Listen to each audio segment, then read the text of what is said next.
This is Crash Canon. I am Chris, the host, and you'll have to bear with me. My voice is a little ragged from recovering from whatever the heck I had going on over the weekend. But I do have a guest today. Who are you and what do you do? Hey Chris, thanks for having me. I am Ryan. I go by TLM Ryan on Twitter. What do I do? Well, for the past couple months, I've been looking heavily into the statistics of the church, particularly in America, particularly the post-conciliar church, as I like to call it.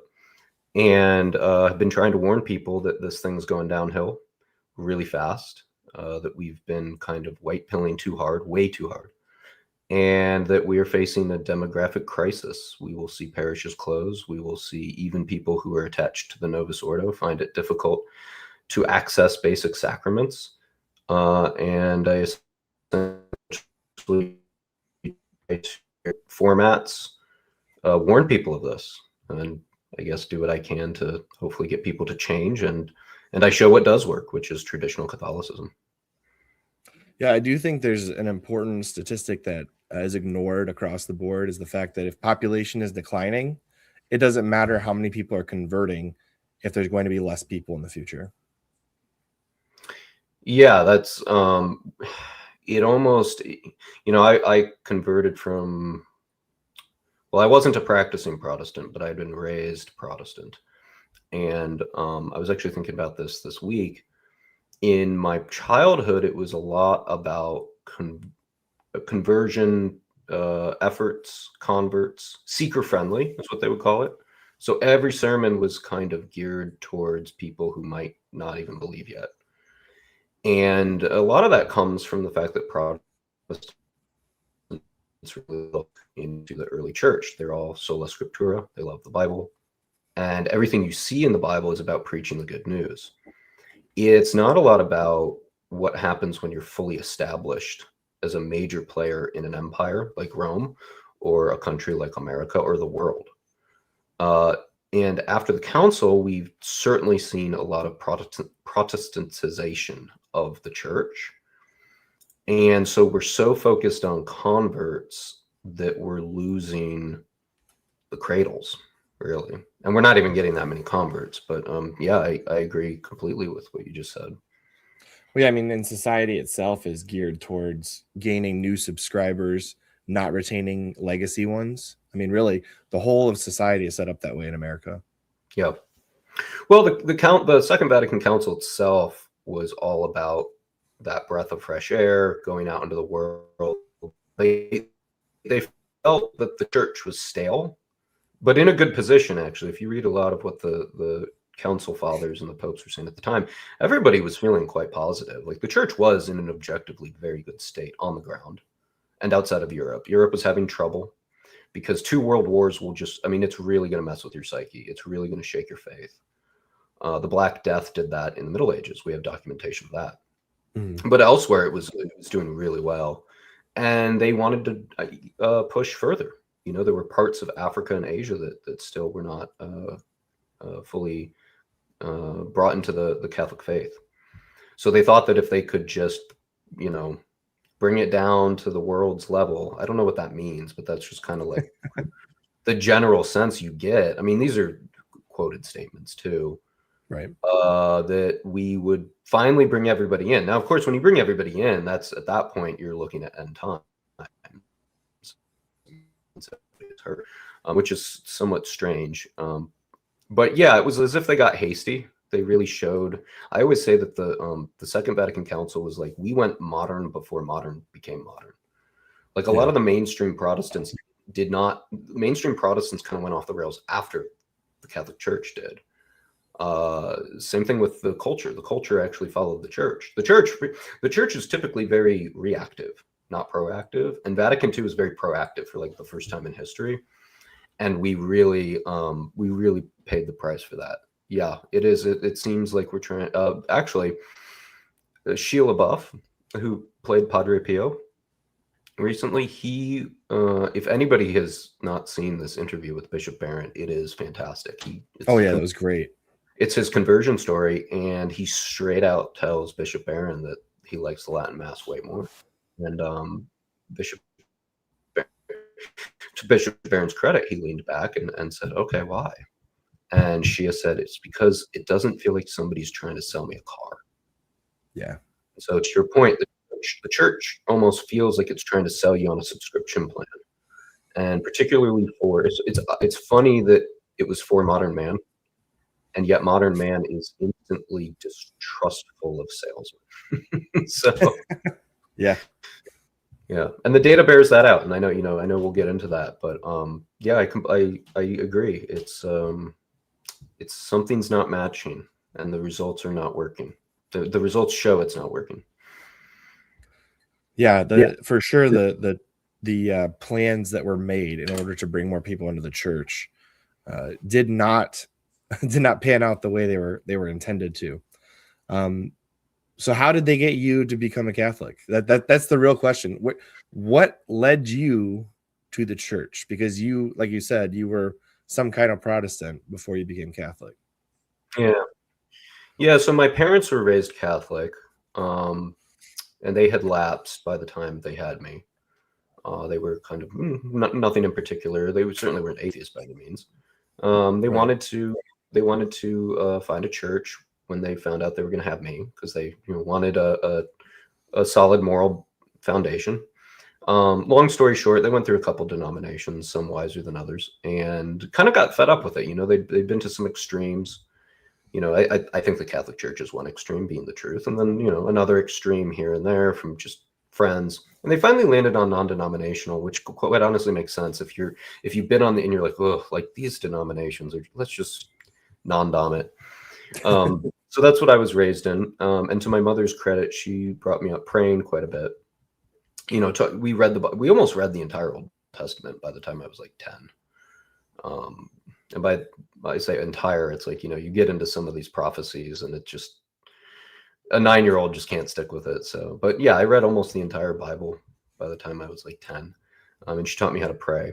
And when I was 4, she told me the Lord's Prayer. And this is what she said. She said, it's something Catholics do a lot. Because, she'd been raised Catholic.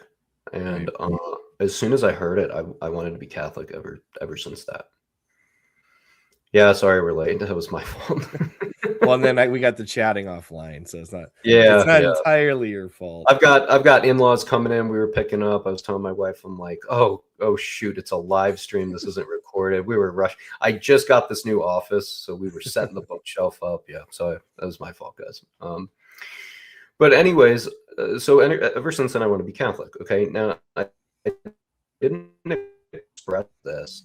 And by the way, Chris, this is like I've never done a conversion story, so you're getting this is the first time I've told this publicly. Okay. But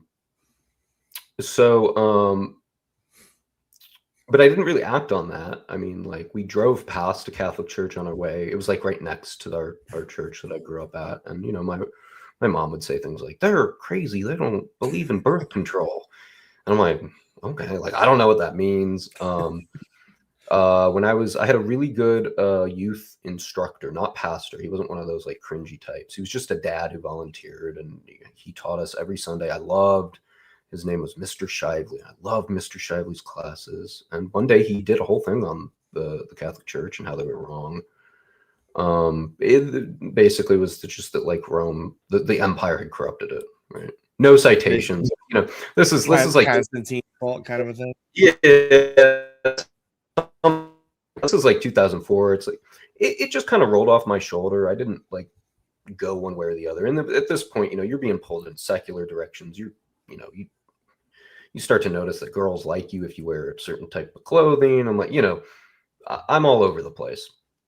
But I always had this affinity for Catholicism for some reason. I went to a private school for 2 years before my dad just got sick of paying tuition. It was Anglican. And I thought it was Catholic. Like, I just didn't understand all these things, but it was high church, and we went every Tuesday for mass.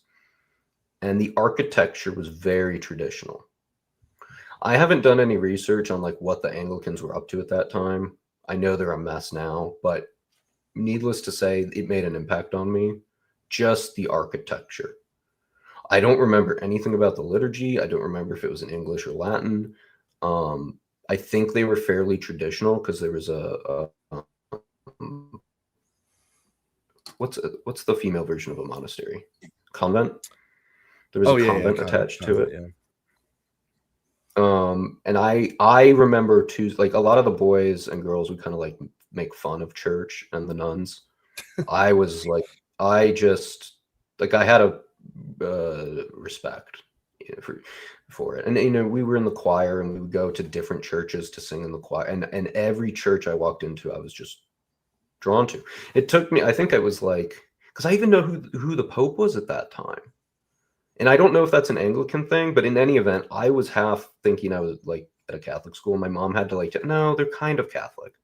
I was like, well, that sounds good enough to me. Like, I think It's funny that the high church Anglican made you think you're Catholic. I mean, that's where Taylor Marshall comes from. Mhm. That's technically where we get Father Calvin Robinson, although he's not in communion with Rome, but that's where he comes from, that same tradition. And these are all men that care very much about tradition, which I mean, that's where the youth wants to go, is towards tradition.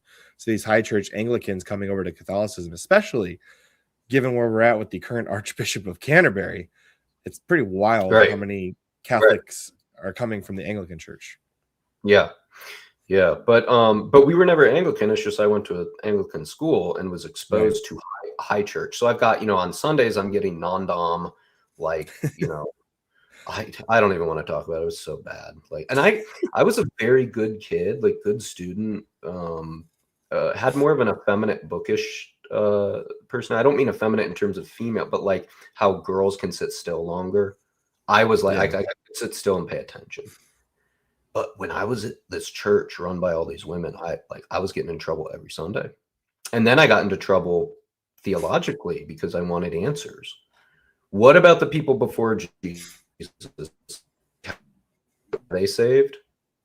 And in non-dom, the moms are the theologians and they just argue amongst themselves and then try to give their kid the best answer.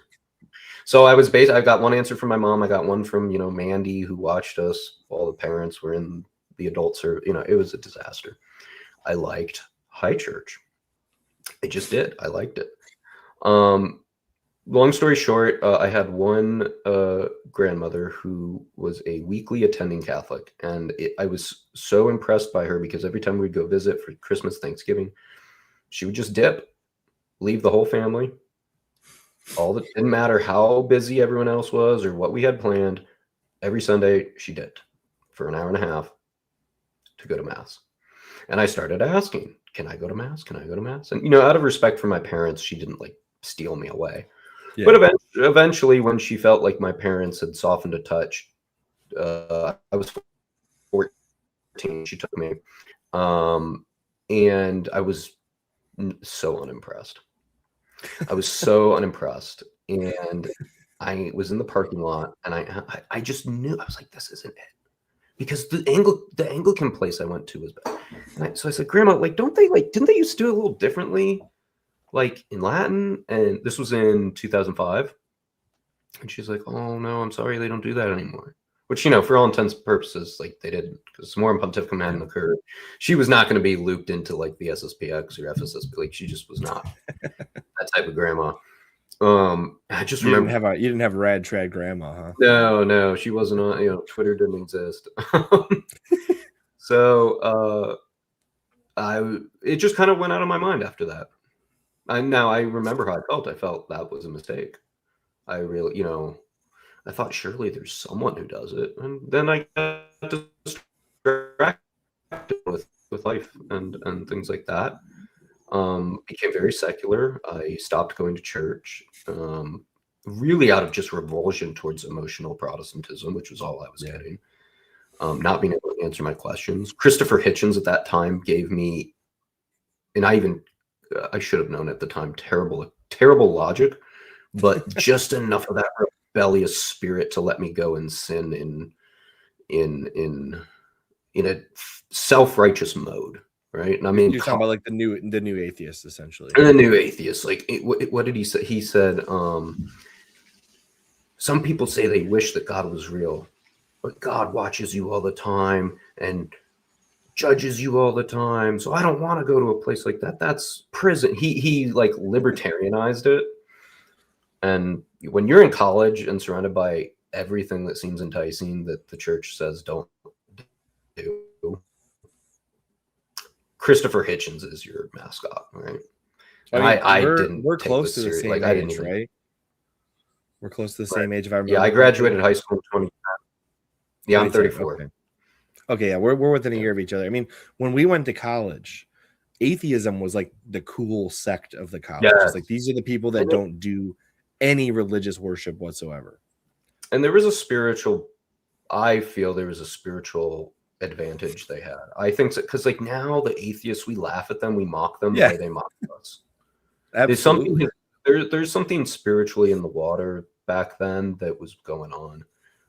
And I didn't do the due diligence to actually, okay, Christopher Hitchens has a claim. Let me steel man the other side. Let me steel man him then and see. I didn't do it. Right. I wanted an excuse to sin. And That's what. that was, I mean, when you're in college and somebody hands you an excuse to do whatever you want, you're going to take it. Yeah.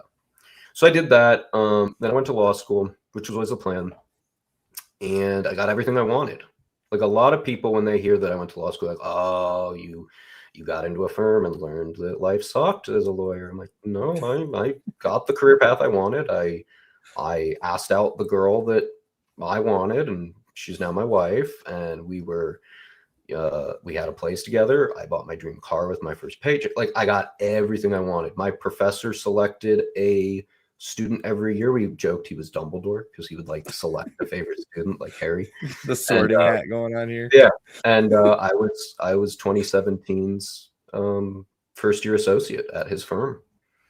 So I got everything that I wanted in this world.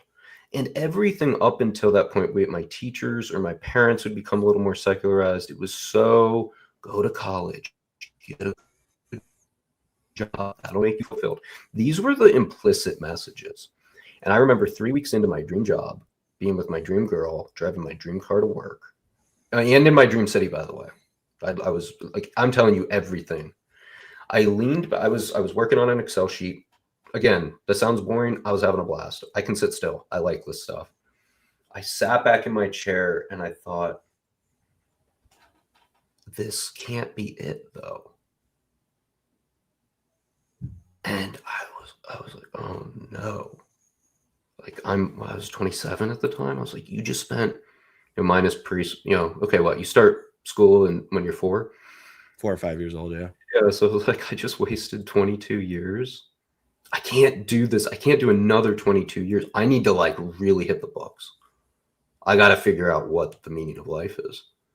And I got to figure out what truth is. I was so frustrated in law school. It was a very liberal school, and I was never liberal. I was so frustrated with the fact that I couldn't get truth. So frustrated.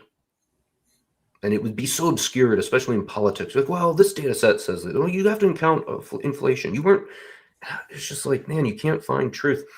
And my school would run advertisements in the subway saying, truth seekers, you have found your place.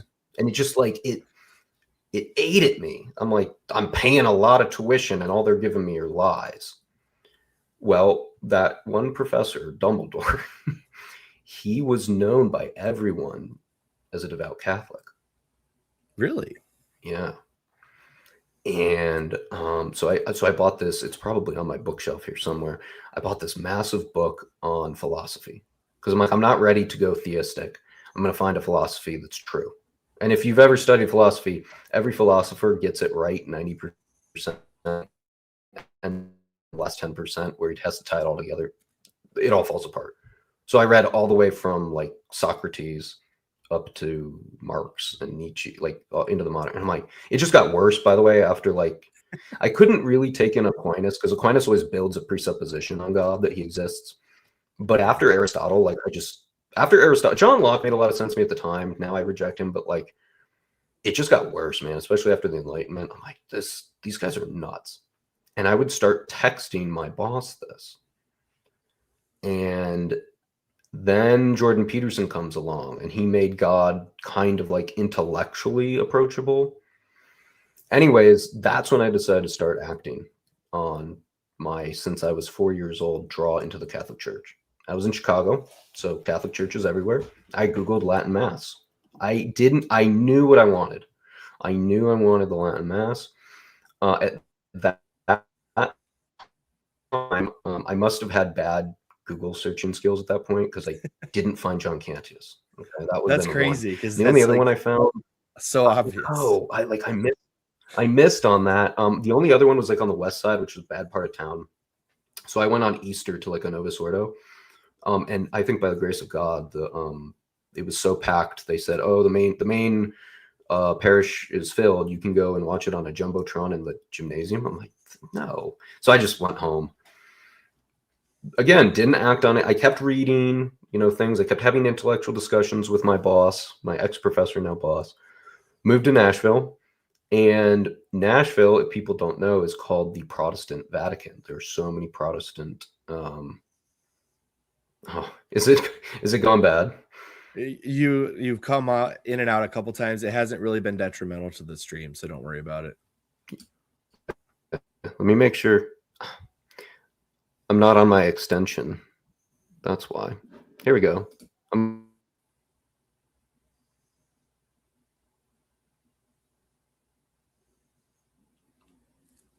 He switched internet connections, so now he's going to drop and have to come back in. Oh no. Was that bad? Oh. Sorry, I shouldn't have switched. No, this will be when you switched your internet. It killed your stream for like you were a solid pause. Like, well, this will be much better going on because I just extended the. I put myself on the extension network, which is closer. My bad, Chris. Perfect. I'm like butchering your live stream. No, I mean it really, honestly, it wasn't even that bad. You were in and out like every 5 minutes or so. It was like not. It wasn't like you were consistently in and out while you were talking. Well, now I won't be at all. Okay, perfect. So Nashville has so many churches it's the most churches, Protestant churches per capita, per like square mile. And my wife was like looking at this, and she wanted to. My wife was raised nothing, like no religion. She was like asking me about this stuff, and I was a huge history buff. So I'm like, well, in the 1600s, Martin Luther. And she's like, well, why don't we go? So what do you think we went to first? Anglican. Lutheran. Oh, Anglican. No, okay. Anglican. Now I wanted, and she's a big Anglophile. She loves England, so that's why I wanted to go Catholic first. But we went Anglican, and they were like, "Oh, you can receive right away." None of us wanted to receive. Like something intuitively in us did not want to receive our first time in church. That just seemed so weird to us, and we were like the youngest people by a mile. She'd never been to a church before, and that was enough for her at that time. Never? Said, okay. Never. Like literally never? Never. Wow. She wasn't raised anything. She didn't know who Moses was. She would have been in that category in Pew Research of the nuns then, right? N-O-N-E-S. Not the religious, yeah. Yeah. Yeah, she didn't know who Moses was, so I was like, "Oh, I have the movie for you, Prince of Egypt. Let's go." So, I thought you were gonna say King and I, where he's like Moses. You know what I'm talking about? So, anyways, the next weekend, I'm like, "Screw it, I'm going to Latin Mass," and I don't know if Nashville has one because it's not super Catholic. I Google Latin Masses near me. I'm not kidding. 2 blocks.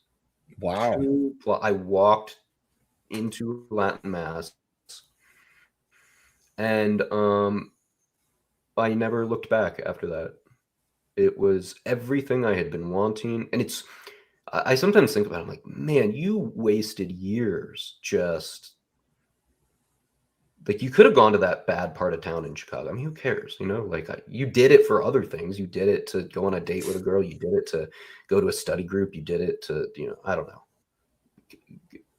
an internship, just bite the bullet. But I didn't. I wasted so many years. And I knew then, well, I bought a catechism. I read the whole thing.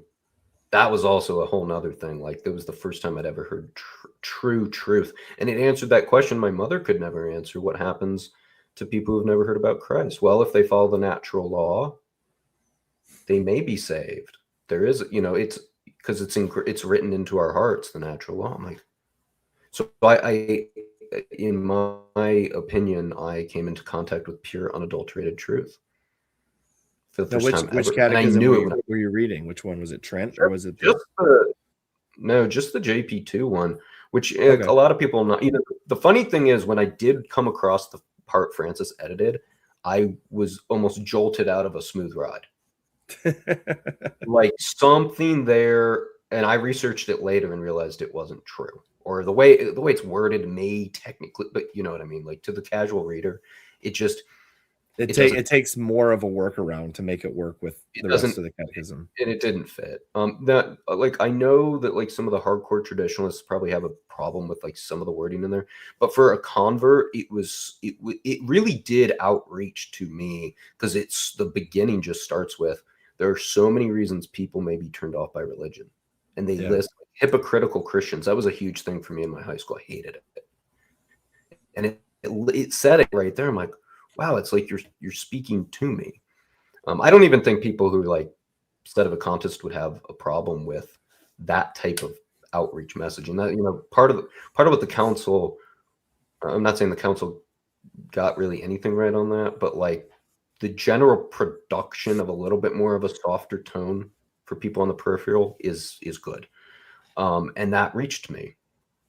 You know, I did Bishop Barron's Catholic. Now at this point, my boss is just like, he ordered me like $200 worth of Amazon booklet. Most of it I didn't even read. Like I read Rome Sweet Rome by Scott Hahn after I converted. It was really the catechism. It was the catechism and the Latin Mass. And the Latin Mass, I mean, my first, like I said, I was a history buff. The first homily I heard that day I walked in, those 2 blocks from my apartment, I walk in, and this old priest, who he would retire a year later, he says, and we don't get, he preached on marriage between being a man and a woman, which I was like, whoa, like I haven't heard that from a Christian in 20 years. And he said, and we make no compromises with that damned heretic Martin Luther. I felt like I had been transported back into the 1600s, which is what I didn't want. I'm not saying I wanted to be back there, but I want the church to still be fighting a battle that they were fighting 400 years ago. It means that, like, I was so impressed by that. I was so impressed that, and I naively thought more Catholics were like this, but I was like, wow, they're still fighting the good fight. I wasn't even Catholic, and I was like fist pumping, like, yeah. And I didn't even have an opinion on that. I hadn't even theologically gotten into it yet.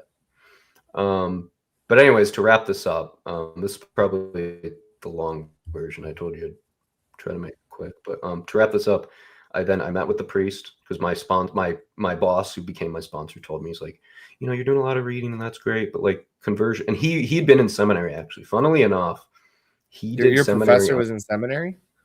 Yeah, I found this out after I converted. So this guy knew. I mean, man, any question I had, he would, like, if I needed something for work, forget about it. Like he was so busy, I would probably not get a response on an urgent work matter for like 2 or 3 days. But if it was religious, he would answer the toughest theological question at the drop of a hat. So, you know, a lot of it was basic for me on the surface level, but like, don't they think women are less equal? Like I was very like, even though I was conservative, I was just very like egalitarian type. Most of us were libertarian growing up. That's how the millennials are almost raised to be egalitarian libertarians. Yes. That's the mindset that they instilled in us in public education. Which means you don't stand for anything. It means whatever people do behind closed doors is totally fine. Well, it's exactly what I said in the beginning. You just want to sin. Yeah. I mean, that's really what it is. And so, yeah, he would have these great comebacks, not comebacks, like we weren't arguing, but he would just have great answers. He actually studied under Bishop Barron when Bishop Barron was Father Barron. So yeah. So anyways, he encouraged me to go seek spiritual direction. I met with a priest. We talked for like 3 hours, and I met with him or his deacon thereafter for every other week, one-on-one instruction. Because, you know, it's not OCIA, right? Missional style. And I had a checklist. I said, these are all my issues or things I need answered before. And I told them, like, what's like my first meeting with the deacon, I was like, what's the pressure here? Like, can I stop at any time? Like, how cultish is this? He's like, no, man. Like, if I say one thing and you just can't do it, like, that's fine. we hope you come back, but that's fine. You can walk out. And I just could not walk out. I told my fiance at the time, she's not my wife. I said, look, this is probably something you weren't expecting, but I told her, I'm on a train I don't think I can get off of. And I knew that deep down after I went to that first Latin Mass. So I got all my questions answered, checked off all the boxes, and I converted in September of 2020. And that's tough year for conversion. Holy cow. Yeah, it didn't. Well, man, COVID down here, like, we just pretended it didn't exist. Same with our parish. It was like normal. I'll be honest, like, although I have a tyrant governor Mhm. with Whitmer, the Dorito chip comedian she did on that podcast, Yep. still disgusts me. But where I live, COVID was treated very differently from the rest of the state. Masses did get shut down briefly, but they brought it back relatively quickly. Nice. Yeah. So sorry, man. That's didn't mean to go on that long, but I hope it was. No, I mean, it's fascinating to hear where people come from, and I definitely think that was good to actually put it all out there so people can, if they relate to what you went through, or they're still going through something like that, maybe they'll find that useful for their own conversion. Yeah, I hope so. So, and then I made a Catholic Twitter and just tweeted things for 5 years. I didn't know about this unspoken "you can't do things for 5 years" rule. So I was just anonymously tweeting crap out into the internet, and built a small following by the time I finally started a channel. But yeah, that's actually maybe that's how I came in. Maybe the next question following that up, though, is what made you decide to not be anonymous anymore by going on the AB debate with Hoosier? That was an oddball thing to happen like that. Yeah, it was. I was actually sitting in this room. There were no walls. It was just concrete. It was the new office I built. And I had like this janky office light. I was trying to do some emails working, and then you get bored, you pull up Twitter. And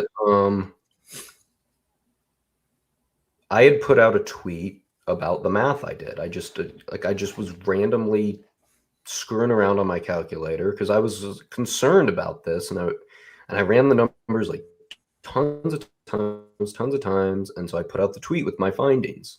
Now, I didn't think it would be like a big deal. Those throwaway tweets you have, but you just want to get it off your chest, and then they blow up. Yes. That was one of those things. And it wasn't Hoosier. It was a guy. He's a huge Catholic presence, like tens of thousands of followers. Is it that Al something? Al Carbo. Al Carbo, that's right, yeah. Yeah. Who he and I have gotten along after this, but he really irritated me by basically saying I was he said that I was basically dooming it, and like I was just being too negative, and that there's a ton of positive data. I'm like, look, I'm an attorney. The only thing I'm good at is research. I can't find a single positive. Let me say that again. I cannot find a single positive metric in the post-conciliar church that isn't traditionalism. It just doesn't exist. I mean, the only thing you could probably argue in post-conciliar is the outreach in countries that didn't have a Catholic Church presence significant prior, because like the total number of Catholics goes up, so it must be that there's expansion somewhere, but I don't know where that is. So two things on that. People will say Africa, but if you look, all the African growth occurred before the council or during. Oh yeah, no, a lot of it was Lefebvre and a couple other missionaries they sent there. And then the numbers only count baptisms, which means births. Yeah. Quite honestly, like, this is going to sound harsh, but like, I don't really care about baptisms. Why? Because most people commit a mortal sin. So they need to be going to church. And our church rates are so down. And you also have to take into account that before the council, the world's population was like half the size. So of course the numbers are going to go up. People are having more children. Not more children per woman, but just the globe has more people to become baptized Catholics. Right. So yeah, No, I'm like, there's no positive data, period. Sorry guys. Now, El Carbo came out and I got irritated. And that's actually everything that I typically do comes out of frustration. I don't know if that's a bad thing. But, Listen, I'm an engineering. I was through engineering school. As far as like research, attention to detail, and all that, totally understand where you're coming from. And frustration is what drives engineering as well. So I think we're in familiar company here. Yeah, fear and frustration. When I'm at work, I'm like, oh, did I forget something? Like, better proactively get on that. So I got frustrated and I publicly challenged him to a debate. And I know that debating is difficult or nerve-wracking. So I said, I understand if you don't want to do it. Name your champion, name your moderator. I don't care where it is. I will engage the enemy wherever he is, to quote Robert E. Lee. And I'm in the South, so that holds more weight down here. And nobody did. People were silent for 48 hours. So it's like, and in those 48 hours, this is what was so interesting about it. I thought to myself, I'm like, I shouldn't have said, like, I don't want to go on someone else's podcast. That's weird. And I'm like, but I don't have a podcast. I'm like, this is so, like, what are you doing, Ryan? I'm like, and I just was like daydreaming. I was like, man, like, I only watched 2 shows, by the way. I watch a few more now, but like back then I only watched Return to Tradition with Anthony Stein and Avoiding Babylon with Anthony Abate and Rob. So I always joke, I watch one Anthony to depress me and another Anthony to make me laugh. And I knew Anthony Stein's channel's not made for guest hosting. And I just was daydreaming, like, oh, how cool would it be to do a debate on Avoiding Babylon? I was like, besides like random tweet likes and retweets between us, like, we've never had a conversation. Well, this daydream turned into reality because as soon, during that 48-hour lapse, Rob came into the thread where I was arguing with Al Carbo and said publicly, you can host it on AV. I'm like, whoa. So now I really want someone to bite, because I would just love, like, and they would do things periodically, like they would say things like, if you join locals, you can chat with us or something like that. So I'd considered maybe doing that, just because, like, I find their show very funny and would like to have chatted briefly, right? Oh yeah, no, I love Anthony and Rob. They're great. Yeah, they're so unique in the humor department, in my opinion. As much as they like to rib on me on locals, which they've done multiple segments where they've ribbed on me, which is whatever. I told Rob, I was like, rib on me all you want. It doesn't bother me. Yeah, you have to be good-natured to be friends with them. But I tease Anthony all the time with the Travis Kelce and his swimsuit edition. But yeah, I was like, wow, I can't believe, like, and so anyways, eventually Hoosier appears on Al Carbo tweets back, Hoosier will do it. I don't know who Hoosier is. So I messaged Rob back. I'm like, well, we have this taker. He's anonymous too. Oh, that was the other thing. I said I will drop anonymity for it. So, like, I really wanted to up the stakes so that, like, I was serious. I was like, we got to talk about this. So anyways, it happened. It's an important topic. I mean, it really is, because the future of the church is in the hands of the individuals who are bringing the future of the church to church. People who have kids. And really nobody had talked about it. I didn't really consider it so much, but like I considered it afterwards. Like, I thought maybe I was talking about something others had talked about, but just not like really forcefully pushed. I actually find out later, to my knowledge, most people, if not anybody, is really talking to this level of acute detail. So anyways, we have the debate. I'd never met Hoosier beforehand. He went, he put his face on camera too. Kudos to him. I'd never been on anyone's podcast. It was very, a bit surreal, the whole experience. And we were a little surprised to learn that Hoosier wasn't even Catholic at the time. We found that out live. You can kind of watch it there. I was there during that stream. Yeah. Okay. I remember that. I was like, what is going on here?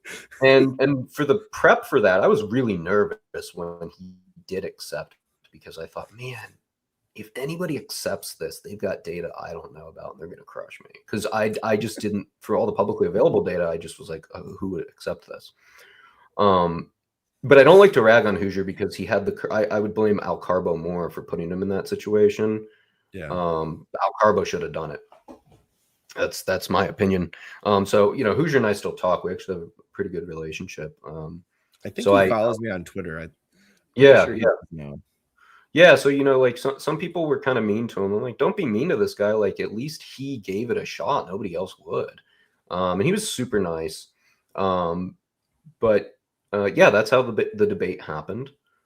And it wasn't a formal debate. If you do want to check it out, it's on Avoiding Babylon. And it's kind of nice because we pre-agreed to this, that we'll do like 30 minutes, 40 minutes of debate, and then we'll mix it into more of like open discussion. Yeah. Where Rob and Anthony would ask us things.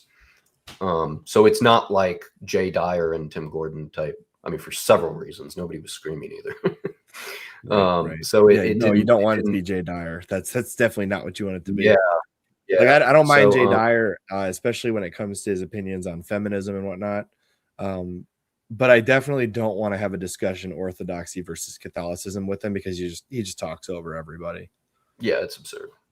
He was better with Bryson Gray. He actually let Bryson talk, which was to his. That's because Bryson will walk himself off a cliff if you let him talk long enough. Like you don't even have to compete with him; he will do it to himself. He knew what he was doing. So yeah, that's how the debate went. It was pretty miraculous from my perspective. Like I was a total rando and on. So thank you to Rob for taking a shot on me. I could have been a total weirdo. I mean, maybe I am a weirdo. I don't know, but they let us go at it. Two completely random people. So yeah, that was super interesting because I was somewhat shocked that actually was going on with Avoiding Babylon because they weren't known as a debate channel at the time at all, and really aren't any at this point either. So it was interesting. It did go better though than Matt Fradd allowing Jeff Kastman to go after the Diamond Bros. That was a really odd debate. Did you watch that one? I watched not the entire thing, but the crux of it was when Diamond asked him, "Does Francis hold the faith?" And Jeff couldn't really. He had no answer for it. It was bizarre. It was like that's why I tell people, man, like don't underestimate sedevacantists. I'm not saying be one. I am not one. But they have serious arguments that need to be contended with, and you can't. I'm not saying that Jeff didn't prepare well. Oh no, I think Jeff is very well versed on a lot of these things. I think Peter Diamond came in with very specific niche topics that he knew Jeff wouldn't prepare for. And that's the thing about debates is it's a sport. It's really not. People will say, "Oh, it's about getting to the truth." It's performative sportsmanship. And I know it because I've done I quasi debate, if you want to call, what my day job is. And it's a game. And I've done a couple debates on theology at this point. And yeah, like I try every debate to get that quote from that Diamond got. And you have those. You have some zingers for your cross-acts. Like if I can get one right now, if he's a duelist, he'll duck and weave and he'll find a way to verbally get out of that. Yeah. And Jeff just got caught that particular time. It actually doesn't even mean that Jeff's wrong. Matt Fradd, I think, came out and said, "I'm not taking it down. Just because you lose a debate doesn't mean the winner is correct. Actually correct. Right. It means he out-debated him." Yeah, debating is a serious, we'll call it a sport of discussion. And the winner isn't always correct. That is a super interesting thing that people don't seem to understand. The winner might convince people over to his side. That doesn't make him correct. Yeah. That's why in the legal system, you can appeal to a higher power if you lose your first debate. Yeah. Hopefully you can appeal all the way up. And hopefully, but then again, you can get it wrong 4 times in a row and then you're SOL. Yeah. Yeah. It happens. I mean, look, we had Roe v. Wade overturned. So like sometimes these bad opinions do eventually find their ends. Yeah. 100%. Yeah. So yeah, that was the debate. And then I started, I didn't know if I wanted to start a channel. I literally, like, when I told my best friend, I'm like, nope, I'm just going on this one. I want people to know about this. And then actually, it was funny. You reached out a Yeah, I week did. later, and I was like, I told my friend, I'm like, Zach, I think I got to make a channel because I can't like give an interview, because that's what happened after Avoiding Babylon. They're like, where can we find you guys? And I'm like, not really anywhere. I have a Twitter. Twitter where I just tweet like random crap, like whatever I'm feeling. I'm not. I don't hold myself out to be any kind of academic or expert on this. And then I got one from you. I got a couple other asks off of that debate, and I said, well, okay, you need to at least make a channel and put your theses up, okay? Because That that's, makes sense. uninterrupted. Because that's the problem in the debate. Hoosier interrupted me. Anthony interrupted me. I actually, and I joked to them about this in the green room. I said, oh, not like you. He's talking about me. I guarantee it right now when he's asking that question. Oh, Listen. The reason that AB ribs on me is not because they don't like me. I think if they didn't like me, they probably just ignore me because I don't have a big channel or anything. They ribbed on me because I've platformed a few women that they don't like on the internet. That's why they rib on me. I'll get you for that. Yes, that is literally the only reason that all started, where they would rib on me. And then there's a few opinions that we disagree on, but it's not like anything that would be. Yeah. It's like disagreeing on your favorite color. Like, of course, we have some preferences, but it's not like Anthony actually dislikes me. Anthony is the most ecumenical person probably in this sphere. So he makes fun of everybody. Yeah. But yeah, I was telling them I practiced for the debate in front of my 3 children who are all under 5. And my wife was like, why are you reading me your stats? Like, they're just going to constantly interrupt you. I'm like, you have no idea. This Italian guy on Avoiding Babylon, he will talk over me. I need to, like, I told Anthony and Rob that. I was like, yeah, don't worry, I'll be all right.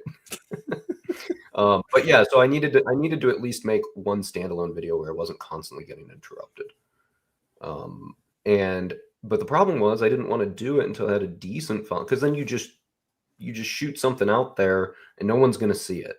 I mean, sure, if someone sees this and wants to check out my channel, maybe they'll see it. But like, it's better to get it out when you have a few people. So what I ended up doing, and this was not of my own cleverness, I think some of this just, I wouldn't say elocution, but it's just, I'm not this intelligent to have come up with this, and somehow I got these ideas in my head.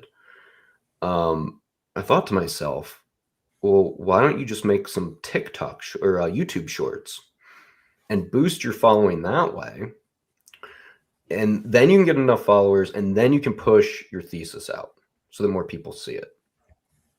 So I actually started on TikTok, and the reason I started on TikTok was because, I forget. He used to be on Avoiding Babylon all the time. Again, I only watched like 2 shows. Cavazos, yeah, he was like telling everybody, all you people on YouTube are losing Gen Z because they don't have the basically the brain power to watch anything over 60 seconds. They're on brain rot TikTok. Yeah. So I thought to myself, what if I did apologetics in under 60 seconds? So I do. It's called, and I did it because I was like, well, I got this degree as a lawyer, and it took me forever to study all those tests and get this degree and that degree. And I'm not unhappy with my job, but it's like, I'd much rather do something for the church with that. So I start my intros out by saying, Catholic lawyer here, arguments to defend the faith in 60 seconds, because people know that lawyers can argue. Yeah. I was like, okay, like finally my degree is going to what I want it to go to. Like, my interests are aligning with my career a bit. And no, I'm not a Canon lawyer or anything, but it's, that's what I pitch myself as, is like, I can argue. So I give people like 60-second quips, because we live in such a quick digital age. Most of the arguments are coming on Twitter, and a lot of the new converts cite in studies what led you into the Catholic faith, and they say online apologetics, and they don't say like YouTube debates with Scott Hahn. They say like Twitter wars.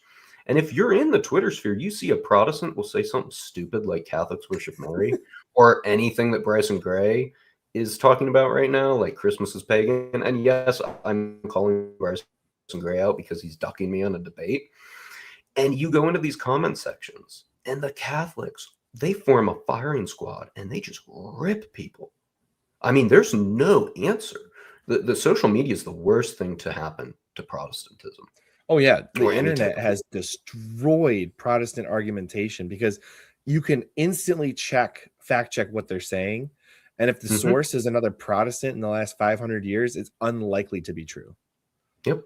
Yeah. So they're getting inundated with the church fathers and tradition and the magisterium. And I tell you, like, as someone who argues professionally and has argued my entire life, my parents can tell you, I would argue all the time. I've never found something easier to argue than anything related to the Catholic Church. Why? Unlike political arguments, where I'm usually sure I'm correct, but politics is funny, right? Like the facts or the media reports things differently. I always know that whatever the Catholic Church has taught, like definitively, is easily defended. Easily. Oh, yeah. So I can shoot off a quick tweet without having to, like, what we do in the firm is like shepherdize, like we check cases to make sure they're not old and expired and overturned. I don't have to shepherdize the Catholic Church at all. So I know if the church has always taught it, I can shoot it off on a Twitter or on a tweet argument, and the Protestant or anyone else can come back at me. I'll be able to counter it later. It's so easy to defend the faith, but you need to know what argument is plugged in here and plugged in there. So that's why I made the TikTok, because like people can have these really quick shots back, that's the debate world we're in. It's just rapid fire, really quick. And sometimes it can get a person in. The greatest what even like quick fire tweet of all time. And look, I don't think Anthony's gonna watch this, but the best quick fire tweet of all time was that I'll tell him to. What was that? I'll tell him to, because it's the best quick fire tweet of all time was him saying that the thief on the cross was saved by Mary. That was the best, like, off the cuff tweet of all time. That is my favorite. Like, just because then people are like fact checking, like, wait a second, we have like ancient fathers of the church, like thousands of years ago, saying the exact same thing. This is why there's these apocryphas that came out. It was like you could not have what's the right word? Created a more perfect windstorm of just silliness and controversy out of a single tweet of one sentence than Anthony did with that one. Yeah, he's a great engagement farmer. So that was amazing. I mean, that was my favorite, like, hands down favorite Catholic tweet of the last like 5 years. Yeah, at least 5 years. Okay. Yeah. It was good. There's some gems out there. But yeah, that's the world we live in. You got to argue fast. And even if you're in person, sometimes, like, I would see people get shut down by atheist arguments back in, our heyday of college and high school, because nobody had a canned response back.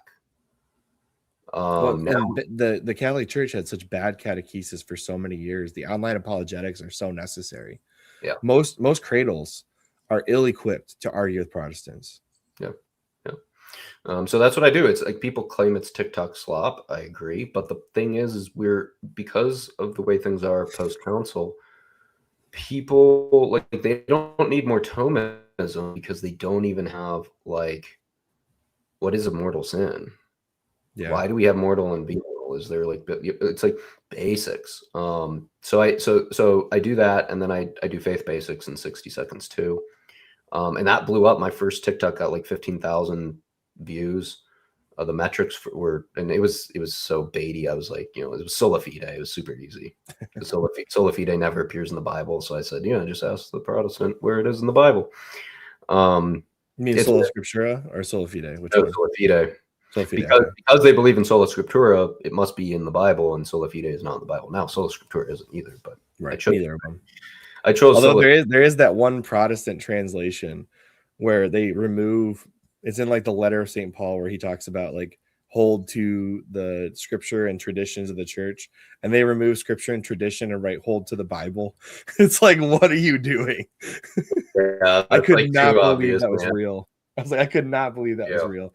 It's like, yeah, before the Bible existed, Paul was citing the Bible. That makes sense. Yeah. Oh man. Well, that's what they think. So You yeah, know, it's so funny that you I say got the that. mortal and venial. It's funny you say about the mortal and venial, because I think a well catechized child, like my 6-year-old, could tell you the difference between a venial and a mortal sin. Yeah. Me at 6 years old, me at 12 years old, I probably couldn't have told you. Yeah. Yeah. You're like, oh, what, murder? Right? Yeah, like you would say, oh yeah, murder, of course. I think every time somebody says the word murder, I think of Demolition Man, where it's like murder, death, kill. You know what I'm talking about? You've seen that movie? I know the phrase because it just goes. I feel like it goes around on like so many social streams, but I don't know if I've seen the movie. The movie is hilarious. It's like if well, I mean, it's taking Pope Francis's "there are no like killable offenses" to the extreme. There's no death penalty. Except, well, go ahead. That's the thing. If you're a boomer, what are the only mortal sins right now in the church? It's like smoking and racism. That's why the Zoomers love the cigars. Yeah, yeah. And Nick Fuentes. Yeah. You're smoking a cigarette, you're going to hell. So, what's funny to me is like we had people, and this is like a side tangent, but people have smoked for like thousands of years, and cancer shows up in the lungs in the last 100. What are we doing to the cigarettes? That's the problem. Yeah. I mean, I'm not saying smoking is automatically good for you, but it's certainly not causing cancer prior to the last 100 years, not to the degree that it does today. Yeah. Well, and we also live longer, so it's like, okay, cancer is going to show up the older you get anyways. I mean, I think the studies are pretty clear that there's no correlation between smoking and cancer. Well, but I would say there's not... some correlation between cigarettes and cancer. I don't know about smoking and maybe causation. I think causation was the word I was like. There's no like they haven't been able to causationally prove it. I'm not out but here. Cigarettes also have a ton of like extra additives that shouldn't be there. Yeah. Like the trads are right again. Smoke a cigar. It's better for you. It's just pure tobacco. Oh, absolutely. Or take up pipes. Be Gandalf. Yeah. Gandalf had it right. Get the longest pipe possible. And if you've never smoked a long pipe, I'm telling you right now, it's a very different smoke than anything else. I've only tried like a short pipe. I was at I'll call him a cigar aficionado's house, a guy that actually runs a cigar bar, and he had the Gandalf pipe. And the reason why you want the long stem is because by the time the smoke gets to your mouth, it's cooled off. So you're not getting the hot taste of the smoke. You're just getting the actual full taste of the smoke at room temperature. It's very different. All the flavor. Yeah, man, you're gonna make me buy one of those because. Yeah. You know what the funniest thing about that situation was, though? So he whips out this giant pipe and he goes, "You guys have seen Lord of the Rings, right?" And we're like, "Yeah, we've seen Lord of the Rings." And he's like, "Remember how Gandalf blows out the ship? You know, he like does this really cool thing. He's like, watch this." And he's like sucks in like all like for probably a solid 30 seconds, right? And then he just blows the smoke in our faces. He's like, "Gotcha." I was like, "Oh, good one." You're like, no way he can do this. I know, we're all like watching with anticipation while this guy is like amping us up, and then it's like, "Thanks, bro." Anyway, okay, so the numbers. So we're talking numbers games here. We're talking cancer. That's an interesting numbers game, but Catholicism is probably even more interesting. What you found mostly, like you said before, every statistic is going down. Yes. Do you trace this back to like Malthusian thought processes? Where do you think? Because the idea of elites following Malthusian population issues that goes back to like the 1800s. This is pre-council by like 100+ years. This is like Marxism time frame. This is feminism's on the rise, and Malthus says we have a population problem. You think that's where the decline starts, or do you think it goes further back or closer to the council? So I only really care about Catholics in the council, at least for what I've been doing for the past 6 months. in this data. So not to say that those things couldn't influence things. I've not looked at it, and I know what Catholics were doing pre-council, even with those influences, because they were still percolating around there, or in certain areas still, or not still, but completely out in the open. And then I know what Catholics are doing after the council, and Yeah. it's a complete split. So I don't know if we've kind of done like an hour of my background, but I don't know if you want me to go into the stats I found. I won't get too detailed, but I've got basically 3 points that I've been hammering home, and they're Sure. pretty. We can go through that, and if I hear anything that I'd want to stop you Yeah. for, I'll jump up and do an Anthony and talk over you to get you to expand on whatever it is that I find fascinating. Sure. So we have what I call 2 pillars of a crisis that are about to hit the post-conciliar church. Okay. So there's going to be a lot of black pilling here. Just keep in mind, I'm talking about people who practice the Catholicism as it was changed after the council. Okay. People who are practicing as traditional Catholics, they do not have these problems. I'll show those statistics as well. So just prep yourself. This is going to get pretty depressing. We have 2 pillars of catastrophe that are coming about with the post-conciliar church. The first are a huge dearth of deaths that are about to hit us very hard. The post-conciliar church is comprised of mainly older people. Silent generation, which I did not bring up in my debate. Everybody is so focused on boomers, and we forget the silent generation. And they're named that way because they were sandwiched in between the selfish boomers who made everything about themselves and the guys who defeated the Nazis. So we call them the greatest generation. So you've got like these war heroes and these really look at me types. Silence get left out. My bad, silence. The problem is the silence and the boomers are all about to die. In 10 years, all of the silence will be gone. And in 15 years, roughly half the boomers will be gone. The reason that the boomers are so interesting is that they're now starting to die. The oldest are well over average life expectancy, so they're going to, and once you get past life expectancy, your deaths just banana curve up. Because the Well, older I you want are, to pause you real quick. yeah, The best example that I can give of a silent generation Catholic, and he represents a core group of silent generation Catholics, Joe Biden. and Pope Francis. Well, Pope Francis too, but I'm talking in America. Yeah, yeah. No, yeah, Joe Biden, and the way he acts is pretty similar too. And Now, and there was a really interesting interview between Joe Biden and I think America Magazine. I don't know if it was actually James Martin conducting it or one of his cronies, but it was an America Magazine interview between Joe Biden, I think right before he ran for president, when he won the presidency by shaky means. But yeah, basically he said that Pope Francis was basically the post-conciliar pope, and he liked the direction of the church. This is a core representation of the silent generation in the Catholic Church. yeah, I would agree. But wherever they are, even if they were the traddest of trads post council, they're dying. Yeah. So, and why does that matter? It matters because for 2 reasons. One, they actually attend mass much more frequently than younger generations.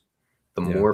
more frequently you attend mass, the more likely you are to donate, which keeps the lights on. It keeps the building from foreclosure. Okay. These 2 generations combined in America make up roughly 70 to 75% of all wealth. Boomers have 50% of the wealth. Yep. And I think the silence have like 15% or something like that. A So lot it's a more lot. than they should, considering the percentage of the population that they consist of. Right. Now, it's natural that you're going to have more wealth as you're older because you've worked for it for so long. Right. But and that's just a sociological study that you can do. But the reality is that the church leans very old in terms of people who are donating. Okay. So what you're looking at is a physical cliff. because now in past generations, you would have many children and most of those children would remain Catholic. So you always had a new generation to come. You didn't have this problem of fearing when old people would die. Old people have been dying for 2,000 years in the church.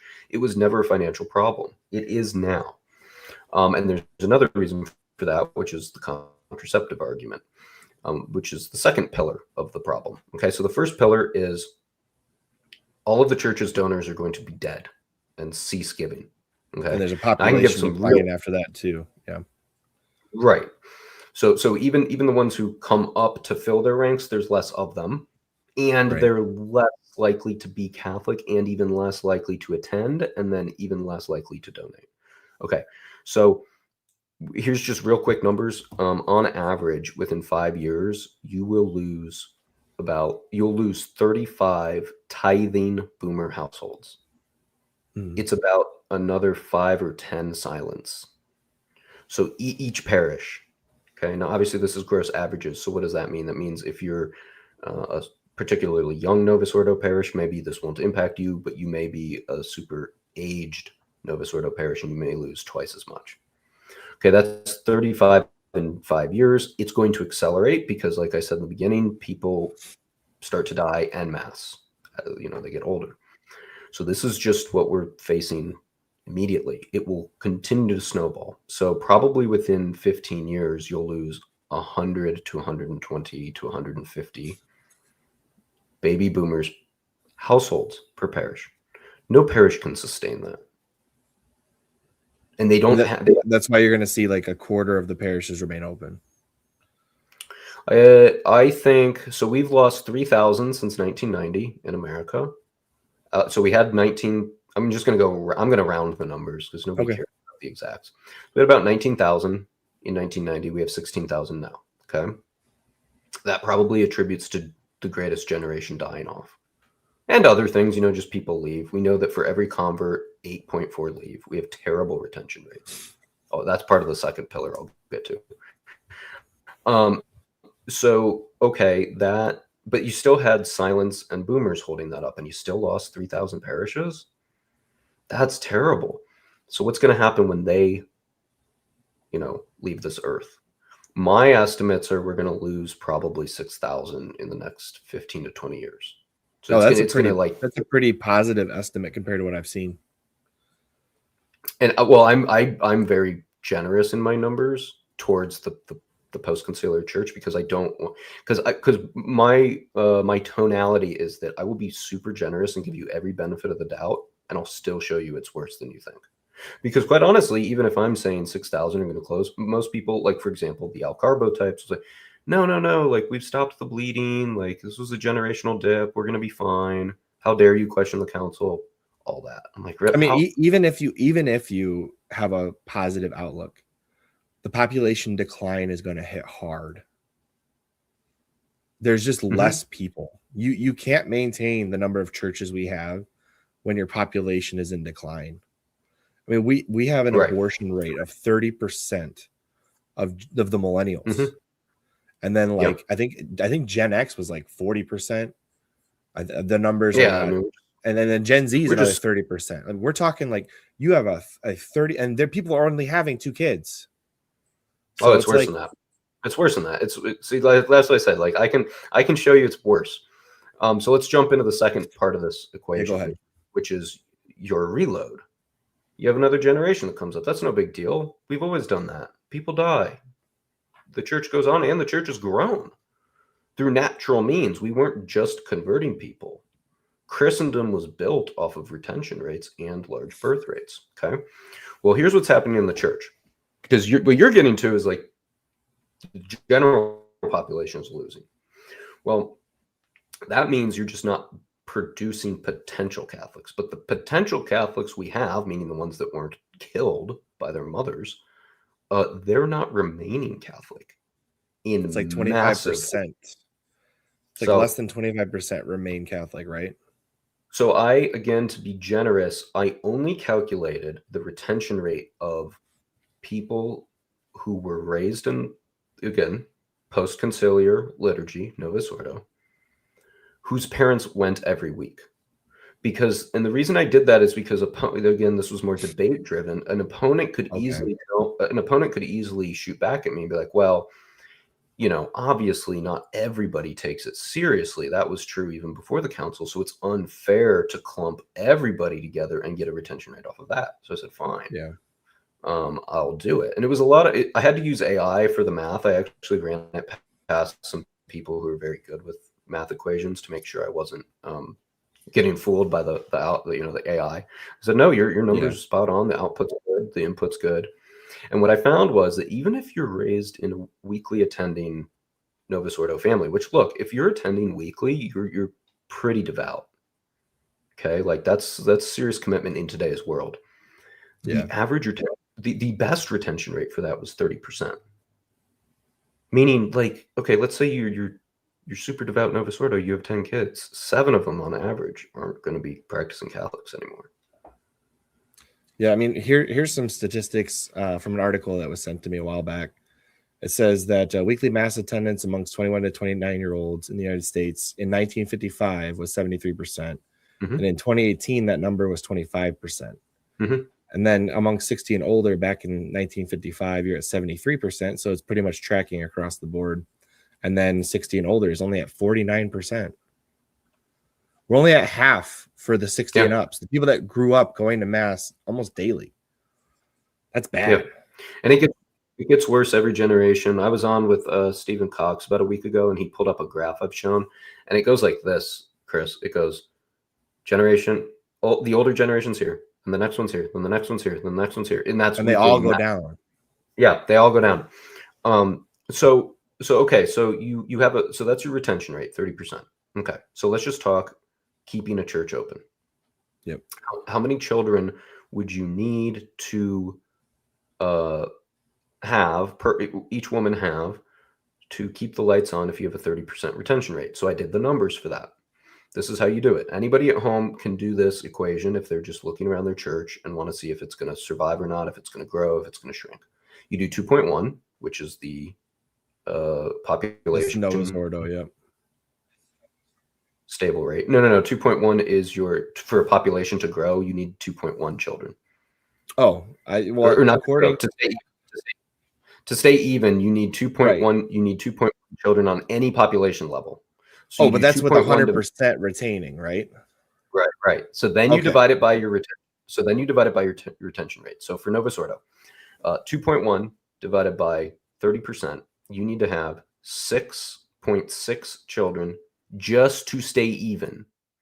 You aren't growing, you're staying even. And so then all you have to do is go to any Novus Ordo, find the traddest Novus Ordo you can. You will not see an average like that.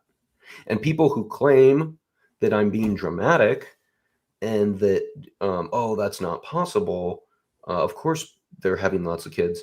What that would mean is that the Novus Ordo women are outbreeding the traditional Latin Mass women. Nobody can say that with a straight face. Nobody thinks that the average Novus Ordo woman is having more children than the traditional Latin Mass woman. Nobody believes that with their own two eyes anywhere they've gone. But that's what the numbers show you would need. One of the local parishes nearby me actually is an exception on that rule. However, these large families, if they had a TLM nearby, I do believe would be attending it. Right. But yeah, that's the problem is they have large families, but the retention rate is bad. Okay, so let's say I'm being dramatic. Let's say they have a 40% retention rate. That means each Novus Ordo woman needs to have 5 children. Let's say well, we know that's not true though. Like that's just not it. I mean, the statistics prove otherwise. Right. But sure, go ahead. Let's walk down this. Let's walk down this path. Let's say it's even better. Let's say it's a 50% retention rate. It means you would need to have 4 children per woman. Let's say it's a whopping 62% retention rate. You would need to have 3.38 children per woman in the Novus Ordo. Do you know what the traditional Latin Mass average is? 3.6. For kids? Yeah, 3.6. I did know that actually. So if you think that I'm being doom and gloom and that your retention rate is better than what I'm saying, if you think it's twice as good, That still means you have to match the traditionalists just to stay open. So what does this show? It shows that, I mean, oh, and by the way, okay, so that's what you need to have. Now let's get to reality. How many women, or how many children are Novus Ordo women having? It was 2.3 when I went into my debate. New research has come out. It is now dipped to 1.9.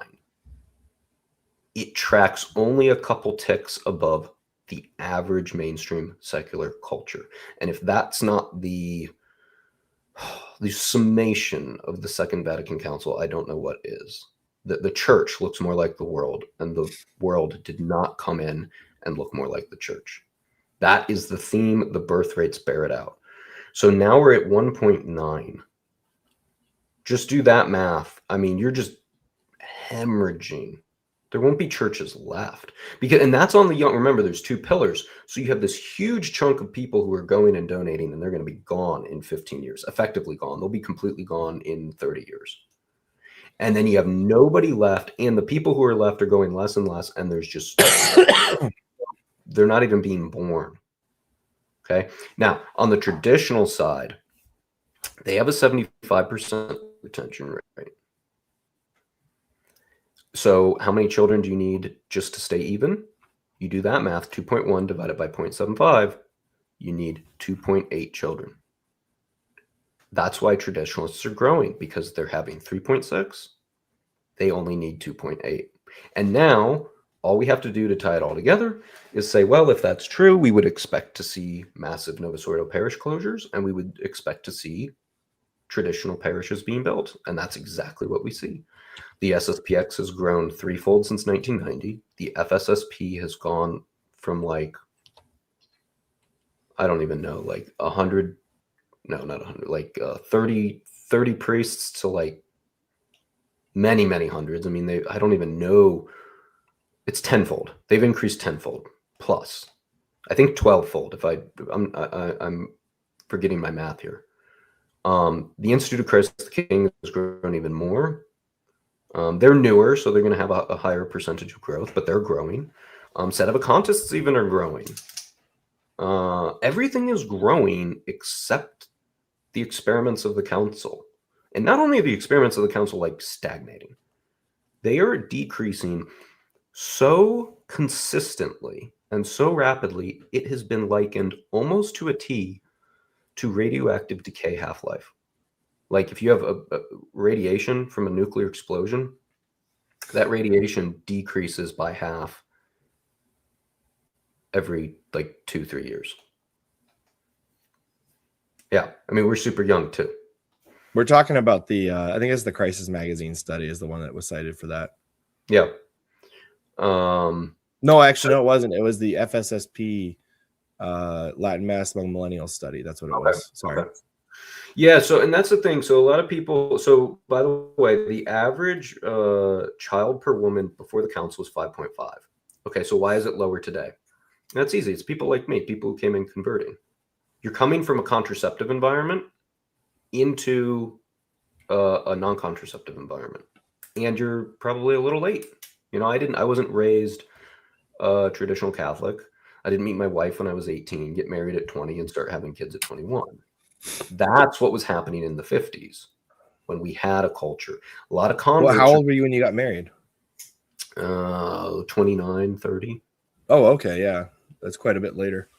Yeah, so I mean, that's probably like the median average, actually, though. For this culture, yes. Historically, it's later. So, like, my grandfather. Well, you're not that far later for men, but if your wife is close to your age, then she was probably quite a ways ahead. She's 2 years younger. Yeah. Okay. Yeah. So, like, my grandfather got married at the same age, and he was the last of all his friends. I was the first of my friends, right? Like, but I come from most of my friends are secular, etc.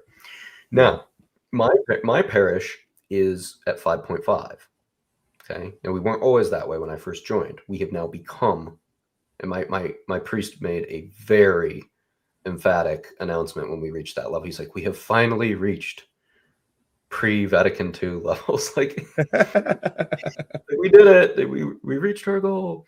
And the reason for that is because we're an indult, but we've been doing it a while. So you've got basically you need cradle trads to start bringing that up, those numbers up. When it comes from, I mean, some people can convert after their childbearing years. So they're bringing a family of like 2 or 3 kids from a contraceptive environment. Yeah. Right. So that's what's bringing that average down. That number will go up. So I shared the number of how the children in the Novus Ordo are decreasing from 2.3 to 1.9. That, you know what that number was? That number was from 2018. So in 6 years, it's dipped that low. The same source the that I Novus got. Ordo dips, the Novus Ordo birth rate dips with the general population because They're no different. they're not, yeah, they literally are no different. Yep. Which is sad. Yeah. Now the traditional, my same source for that, he's a priest who did this for free. It's that graph that's always cited where it shows like people who believe in core dogmas of the faith, based on what mass they attend, and it's like the Latin mass people are like 98, 99, 99, 98% on all the You're things. talking about is it the 1 Peter 5 from 2019? I don't know. And then it also has like Novus Ordo. It's got like contraception, traditional marriage, abortion, percent donated. I wonder if it's the liturgyguy.com one. I don't know. There's a couple different studies in this article I sent you in the private Yeah, chat. I should have brought it up. But that's where we get the 3.6 number from. Okay. It was statistically solid. Like it was up there with the same standards that like Pew Research, all these top. So it was a large sample size. These are not like anecdotals. And I talked to that priest who told me, first off, he was the one who predicted that the birth rates in the Novus Ordo would dip. He was off though. He thought it would be a little better.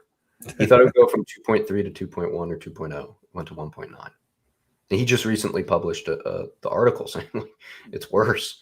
He thinks, and he doesn't yet have the data for this. He had the data for the Novus Ordo. He doesn't have the data for the traditionalists yet, but he thinks it's going to bump up to 3.8. And for the exact same reason I'm describing, which is that the more cradles you get,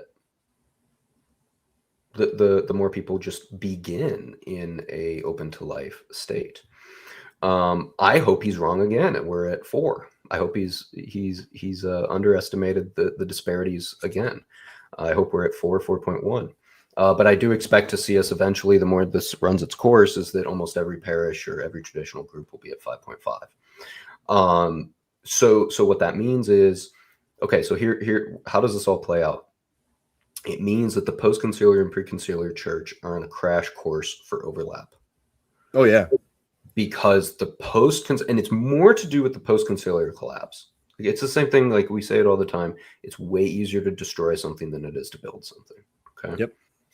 So, like in France, for example, by 2040, there will be more traditional parishes than Novus Ordo parishes. Why France? Okay, there's a couple reasons for this, but mostly in Europe after the spiritual destruction of those world wars, like we talked about in the beginning, they were in a bad state. So there was less time was needed to bleed that turnip, if you will. Okay, it was already shriveled and dying. Whereas traditionalism just continued to slowly build. Okay, so by 2040 in France, there's going to be more traditionalists than I don't know, modernists or whatever you want to call them. In America, when I ran my numbers, and again, it's hard to project out this far. The France numbers are a sure lock because that's so close. 15 years, that's easy to predict. Mine was by 2096 in America. And that's just because we had a much larger and healthier state of the church. So when we made the flip over from Vatican II, almost everybody did. So it's just this whale that the parasite is like feeding off of, whereas it was like a squirrel over in Europe at the time. So by 2096, the same thing's going to happen. And the reason that that's important is because with each passing year, as these numbers take into effect, traditionalists have a higher per capita influence in the church. They make up 10% of weekly mass attending Catholics in America. They only make up like 1 to 2% of total Catholics, but that's just based on identification. Tons of people answer on a survey, yeah, I'm Catholic, but they never go. They certainly don't donate. Okay.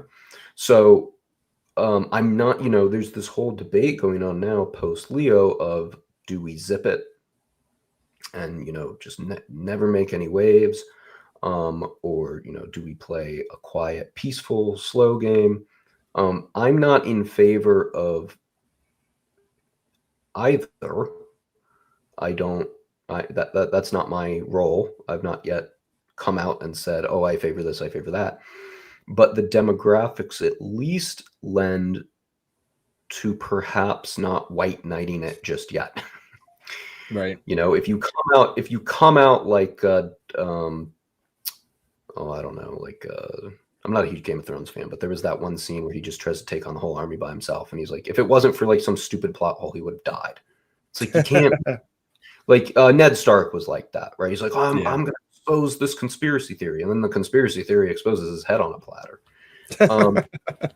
So there does need to be a sense of, look, we're kind of powerful now because we're annoying online, and we're growing, and of course traditionis custodes occurred because they saw that. But we're more powerful tomorrow, and we're more powerful the day after that. And we're more powerful in a year, and in 2 years, and in 10 years. So we do need to be prudent and practical about when we push for change and flex our muscles.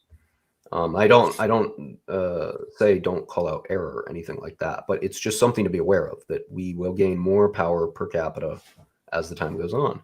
Because quite honestly, there's going to be one trad parish in a city where 5 are up for sale. 5 Novus Ordos are up for sale. And boy, that trad parish is really chomping at the bit to get another one. And what if they don't? Well, here comes the SSPX, because they'll do whatever they want. So now you've got 2 to contend with, and you have 5 less that the modernists can use. So this is all very good news. The reason why I want to sound the alarm is because we will lose many beautiful buildings. Yeah. And that is tragic. My parish owns a very beautiful building, but some trad parishes are in pretty much non-denominational shacks, Pentecostal shacks. The SSPX Well, I down mean, to me looks like a Pentecostal. not only that, church. but did you see the news that Peter, I think it was Peter Thiel or whoever owns Palantir, bought like. Oh, I just saw that. Yeah. I mean, that's just the saddest thing ever, because Peter Thiel is he's a outwardly homosexual billionaire who I'm pretty sure he's Jewish. He's not even Catholic. I could be wrong about that. Don't take my word for it. Look him up yourself. But we're talking about a secular gay dude buying up church property. Yeah, he has no interest in. And it was a monastery. Monastery. That's right. Yeah. Well, look, we're just talking about the laity. The monasteries were devastated.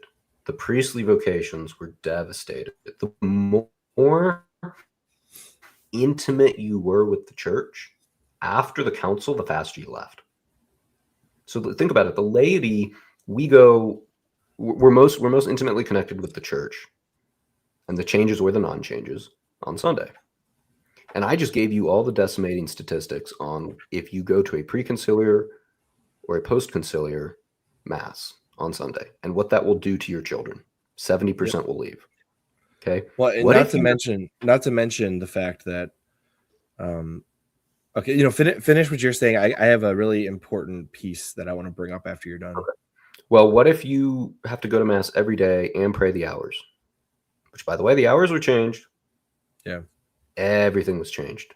I have both versions of The Office, so I know exactly what you're talking about. I was checking out at the bookstore with the new version. I didn't know there were 2, and it's just something came over me. I'm like, oh, no way Vatican II changed this. Like, no way. Well, thank goodness for smartphones. I whipped it out. They changed that too. I told the shop owner. It kind of disturbed her too. She was like a little spooked by that. So I put it back, and I told her, tell me when you get in the old one. So I got the old one right there. But yeah, they changed that too. Okay, so you're just inundated with all these changes, and you're living it out every day. Well, That's why all the monasteries closed. Same thing with a priest. You're not living it as much as a cloistered, but a lot more than the laity. They left almost as fast. So the more contact people had with the changes of the Second Vatican Council, the quicker they get out of Dodge. They don't want anything to do with it. And last point I'll make, because I know you have some, a lot of people, including my opponent and Avoiding Babylon, put a lot of stock into Gen Z. We had a lot of anecdotal stuff for that. I actually have a video up where I, Gen Z is young, so we don't have a lot of data yet. I got the first data in. It's terrible. They want nothing to do with Catholicism. They are fleeing it. What we're seeing is more coming into conversion classes, but they don't come into conversion class to say they're leaving. So we're seeing we're seeing more converts, but not enough to make up for the gap. So it may slow a touch, but they're still just hemorrhaging. Yeah. The hope would be that cradle Catholics in the Gen Z space either find out that what they're chasing is just the truth and tradition, and they come back to the church, or you see Gen Z Protestants realize that what's in Protestantism isn't enough. That would be the hope for Gen Z, obviously. The hope would be that they find tradition. That's what I'm saying. Yeah. Yeah. Because if they go into a conciliar world, if they stay, I mean, I guess congrats to you. I'm not one of those people who says you can't be saved by practicing. I think it's harder. But their children won't. You have to get people into a growth track. If the numbers for 60 years now, this was December 7th was the 60th anniversary of the Second Vatican Council. We have 60 years of data, guys. Like, this is not fringe, like pie in the sky. Like, we have hard data. That's plenty of data. Any statistician will tell you that's plenty of good data. And it shows like it's a faith killer. So we got to get Gen Z. You got to get Gen Z into the traditional liturgy is probably the best way. But then, there's other traditional, like the calendar changed. How get them a traditional calendar, have them pray the rosary the traditional way. Sorry, Thursday, Luminous, or I don't even know what mysteries they are. Well, I can tell you what the order of the Novus Ordo rosary is, because I genuinely I partake in it a lot. Actually, it's joyful, sorrowful, glorious, luminous, and then back to sorrowful, joyful Saturday, glorious Sunday. I found out about it. That was the only like post-conciliar thing that was the end part of my whole like conversion spiel, was that I never attended any Novus Ordo for like years. Because like, why would I? I loved the Latin Mass. So I was pretty much not raised, but as a baby convert, if you will, raised all pre-conciliar. That's why my channel is called Pre-Conciliar Radio.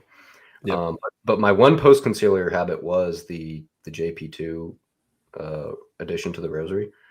And my priest made one like comment, like just off the cuff. It was just like, oh yeah, like, praying for mysteries. It was like those modern, I don't know, he said something and I Googled it. I was like, oh, they changed that too. And then just out of pure, like, I got to make everything congruent, I just dropped that. And I went back to honestly, the way it was. The luminous mysteries, it is a strange addition. It's not like, actually JP2 didn't do that. There was more to it than just JP2. But that shows you how much the biggest issue with the luminous mysteries is that for people that care, is that it's not technically part of the mysteries requested by Fatima, because it was added post Fatima. And a lot of people who pray the rosary on the daily are doing it for Fatima reasons. Most of them are. And so if you do the luminous mysteries in like an ecumenical thing, if you're a tradition person doing it with Novus Ordo people, like Taylor Marshall does sometimes, they will just go back and do another rosary later. Yeah. But there's nothing actually inherently wrong with the luminous mysteries as a meditation, because it's literally just phases of Jesus's life. Yeah. The biggest issue I see is that the luminous mysteries are the only mysteries of the rosary that you could say are not inherently based on what Mary was seeing. It's not a mystery that necessarily she was at all of the mysteries of the luminous mysteries. So like, for example, for the other ones, the joyful, the sorrowful, the glorious, she is there and she's meditating on the same thing we are when we say the rosary. And that's why those are the mysteries of the rosary traditionally. Yeah, to me, it's not like a huge deal, but it's just it was kind of like when I read the Catechism. It just kind of jolted me out of it every Thursday. I'm like, it just quite honestly, it's just a little awkward. It just doesn't feel like it's the three mysteries are just they seem to flow better throughout the week. I don't know, but Have you ever heard of it being referred to as Mary's Psalter? I've heard that phrase, but I didn't know what that meant. Well, so how many Psalms do we have in the church? 150, right? Okay. So if you say all three sets of mysteries of the rosary in one day, you would be praying Mary's Psalter. Because it's 150 Hail Marys, one per psalm of the church.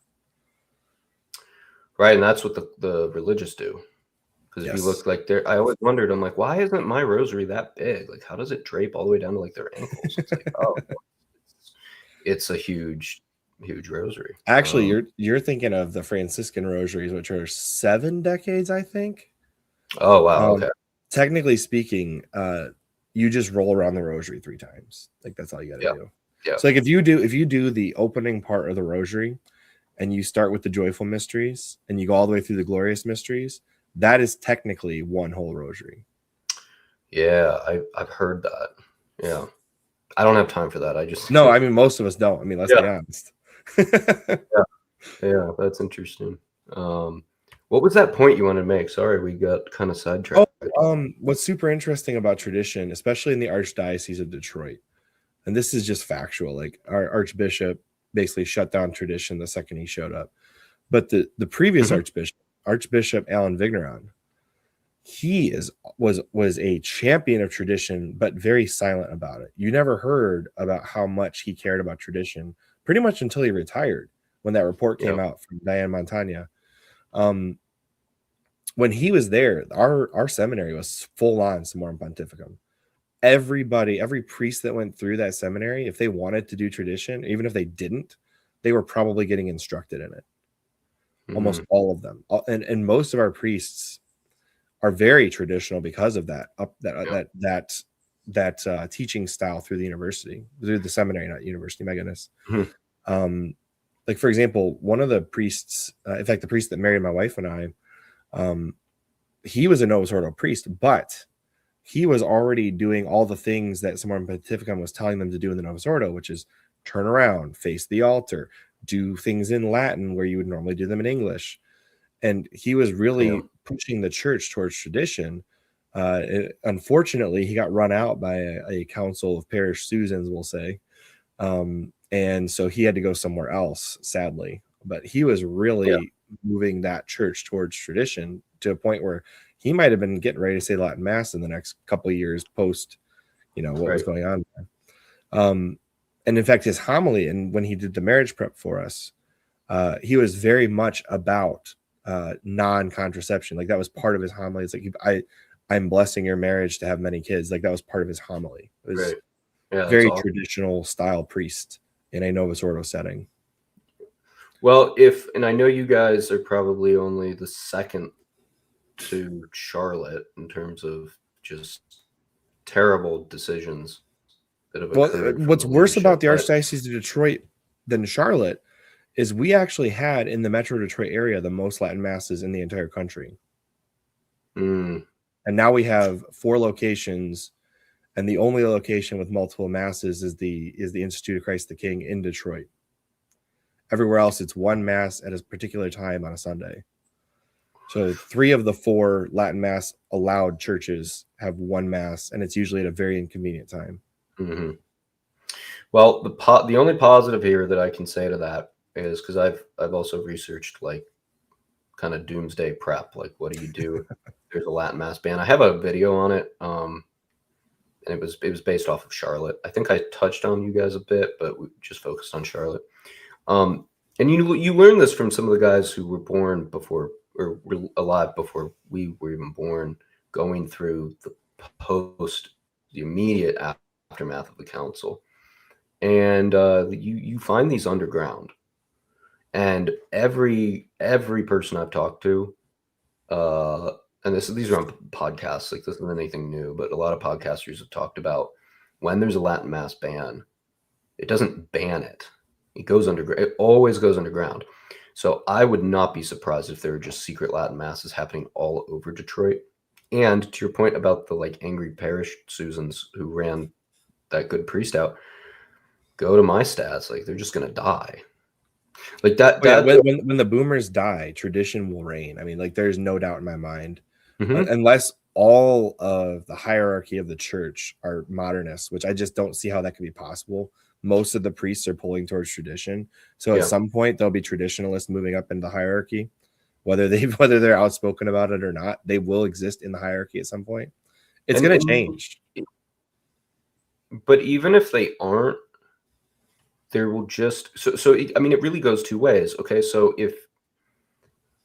if you heavy-handedly, like let's say we relitigate Vatican II, and they say, okay, the only problem is we didn't crush out all the traditionalists. So they do. I don't know. They can't do it, but like let's say magically they could. Um, all it does is let things. Jim, I've watched a lot of TM. Oh, Taylor Marshall. I was like, wait, TM, what the heck? Anyway. Oh, me? I actually don't watch a ton of No. He wrote, I can tell Chris has watched a lot of TM. Oh, okay. Okay. I interviewed Taylor Marshall. There's an interview with him on my channel. Go check it out. Yeah. Okay. Oh, dude, you get great guests, man. But yeah, when you heavy-handed this, all it does is leave a withering aftermath. It doesn't grow. Vatican II doesn't grow. So and they can't do that. They can't, even if they were that heavy-handed, it would just go underground. So okay, what happens if only modernists are elected to bishop and cardinals? Eventually what they're dealing with from their perspective would be a bunch of unruly children who just won't listen to them anymore. Yeah. I mean, that's what it's going to be. It's like, okay, you can either sell this parish off to the SSPX or the FSSP, or you have no church. Like you pick. Same thing with the seminaries. You get like look at Supich in Chicago. He had like one or two seminarians. That's it. When you go woke, you go broke, basically. Thanks, Jim. So, So yeah, I'll have to Taylor check it Marshall out. was good. So it won't win. It can't. It can make things very painful for us. It can make you have to go to underground in people's basements and living rooms, which sucks. And we're kind of at that. I mean, a lot of us try to fight within the church because we want to save the buildings, and that's I hope that works. But at the end of the day, it might be quasi catacombs. Well, no, but eventually, no. We will never be catacombs. What will happen is what happened during the Protestant Reformation in England. You will have without all the killing. Right, yeah. That's what's going to happen. Have you seen that? I only saw like the first episode of it, but it's got Kit Harington. Yeah, I know. I know exactly what you're talking about. Gunpowder, and the opening scene is that secret mass in the home. That's what's gonna be. Yeah. That opening psyched me up so much. I didn't know, like I knew enough about it, but I didn't really know about it. And the opening scene is a priest saying Dominus vobiscum, and I was next to my wife, and I said Et cum spiritu tuo. I got so excited. I'm like, opening with a Latin mass? What is this show? This is awesome. Yeah, that's exactly how it's going to be. It's going to be in people's homes, hidden. Yeah. But eventually, we don't have catacombs in America. Okay, we just don't. Right. You won't have graveyard masses in America. That's my point, though. Is eventually it's just going to come out. All these trad priests will come out of the proverbial trad closet and be like, "Yeah, we're here, and we're facing liturgical east. We're done with this. We're throwing the table in the basement." And I know priests in my diocese and others who've done that when they show up. The thing is you have to have enough priests willing to push against the bishop to get the bishop to change his mind. And that's why, because if you don't have that, if people don't have the backbone to do it, it's not going to happen. And that's why I'm so keen on these numbers, because people need to know like what the score is. What's the scoreboard looking like? Do we make a push now? Quite personally, I think you need to wait until Silent and Boomer are gone. And you see this in America. This is why you'll see every Novus Ordo parish has these huge fundraisers, and they're working to get illegal immigrants to come in. Anything to prop this up longer, because they worship Vatican II like the golden calf. They cannot admit that this was wrong. They can't admit that errors were made. It's a pastoral council. You can just go and amend it. Yeah. Just go start redlining it. I do it all the time. I could redline that thing. I actually have it back there somewhere. I'll redline it. Well, the other thing that I don't think you've taken into account, and maybe you have, maybe you just haven't really communicated it, is that the Novus Ordo, by and far, appeals more to women than men.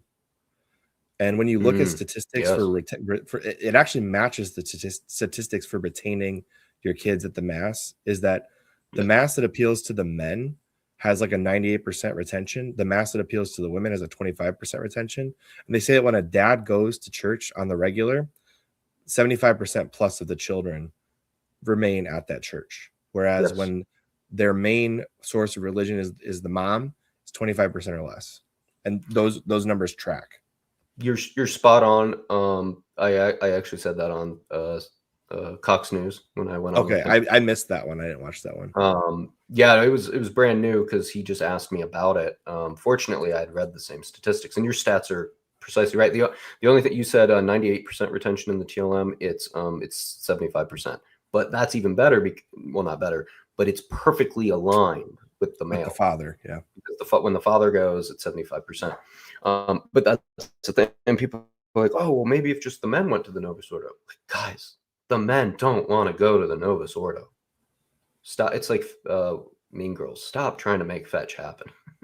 It is not going to happen. I do think there is a case to be made for a serum rite or ordinariate rite that could coexist with the Latin Mass easily, especially because just so many people are, especially like older generations, would be more, I think, open to that over a straight Latin Mass, honestly. Okay, so solutions are interesting because a lot of people, I've gotten a lot of critique on various platforms of like, well, you're offering no solutions. I'm like, well, I am. It's pretty conciliar. But okay, like if you literally just Vatican II and just ripped all of that away from the boomers and the silent, they go nuts. They would leave, like many left, because that is their church now. That's what they're used to. So a lot of people are like, well, what would you do? Actually, we should, by the way, Summorum Pontificum was working. You can go and look at Diane Montagna's The Real Report. Oh, I agree 100%. Summorum Pontificum was the way forward. But it was the libertarian way, okay? Yeah. And honestly, that's pretty good for how crappy things were. So I wouldn't complain. And any diocese that's doing that, because we have the Sile Malabar here. We share, they use our, you get, so there is, I mean, the church in and of itself before the Second Vatican Council was very libertarian in its liturgy as well. But if you had a true shepherd or true shepherds who were like, okay, I'm looking at this data and we got to do something. But we've got these boomers and these silents who are so attached, or women who would get so freaked out if all of a sudden, like, we just go in and it's all back to 1962. Okay. How should we appropriately, like, if this is pie in the sky, this is wish list, like Pope Leo wants to meet with me. He's like, I'll do whatever you want to do. Okay. This is like the things of dreams of Santa Claus. Here's your Christmas list. Well, I wouldn't say ban the Novus Ordo because that's just going to lose souls. You should actually keep the Novus Ordo, I think, probably for some silent generation grandmothers who are living pious lives. And they're now the rest of them. I think the Novus Ordo continue to exist as long as you have a viable parishioner base attending it. Right. Yeah. And as soon as that population dies off and it'll die off, have a population, then you can say, okay, we're limiting it to a few parishes here and there, and that's it.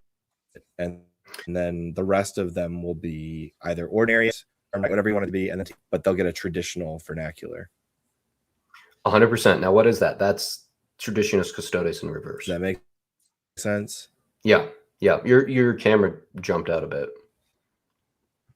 Yes, exactly. That's fine. As long as you heard what I was saying. Yes, I heard. Yeah. But you're proposing Traditionis custodes in reverse. But what Traditionis custodes also wants is for all the trads to basically be re-educated and eventually accept the Novus Ordo. So how would you reverse that? That's where it gets interesting. That's where a Latin Novus Ordo very gradually could be introduced to get people a little more comfortable with just hearing that language. You could, and I've seen this with a particular parish in my diocese, how the priest, who was very traditional, went from a standard Novus Ordo all the way to the point where we are at full-blown Latin Novus Ordo. Everything. Ad orientem, communion rails, only on the tongue. Every Christmas he talks about you can't receive in a state of mortal sin. And he does it in like the most beautiful, like charitable way. That's what a lot of parishes would need to work into over many years. Because if that's what the guy that married my wife and I was slowly doing. He sounds exactly like the priest I know. And you would need to do it that way because we as Catholics are largely in the post-conciliar church are so spiritually ill. It's exactly like, yes, it's a gateway drug. That's what I call it. And I've been to both. So I'm not a fan of the Latin Novus Ordo as a concession. I describe it a lot like drinking Diet Coke versus like those really good like Mexican Cokes with the pure cane sugar. It's good, but it's still like it's the light beer version. Okay. Well, but the intention of a Latin Novus Ordo is correct. So you would not have to worry that the intention at your consecration is incorrect, right? Where you'd be having an invalid Eucharist. You would not have to worry. That's a concern anywhere. But my point is simply the traditional Latin Mass should not come down into the Latin Novus Ordo. The people should come from the Novus Ordo up to the Latin Novus Ordo, and then hopefully, like you need to start nursing these people back to health spiritually. And it's just like if you meet a starving victim, you don't go and feed them something super heavy and rich. They'll vomit it back up.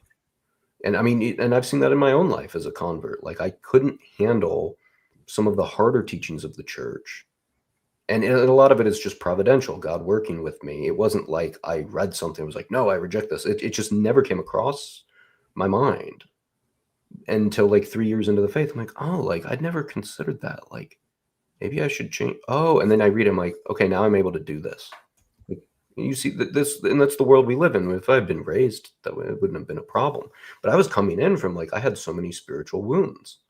And when you're raised in the Novus Ordo, we've talked about this, you mirror, on average, they mirror the secular world. So you've got a bunch of secularists, and how do you get them back to traditional Catholicism without a culture that used to be influenced by traditional Catholicism?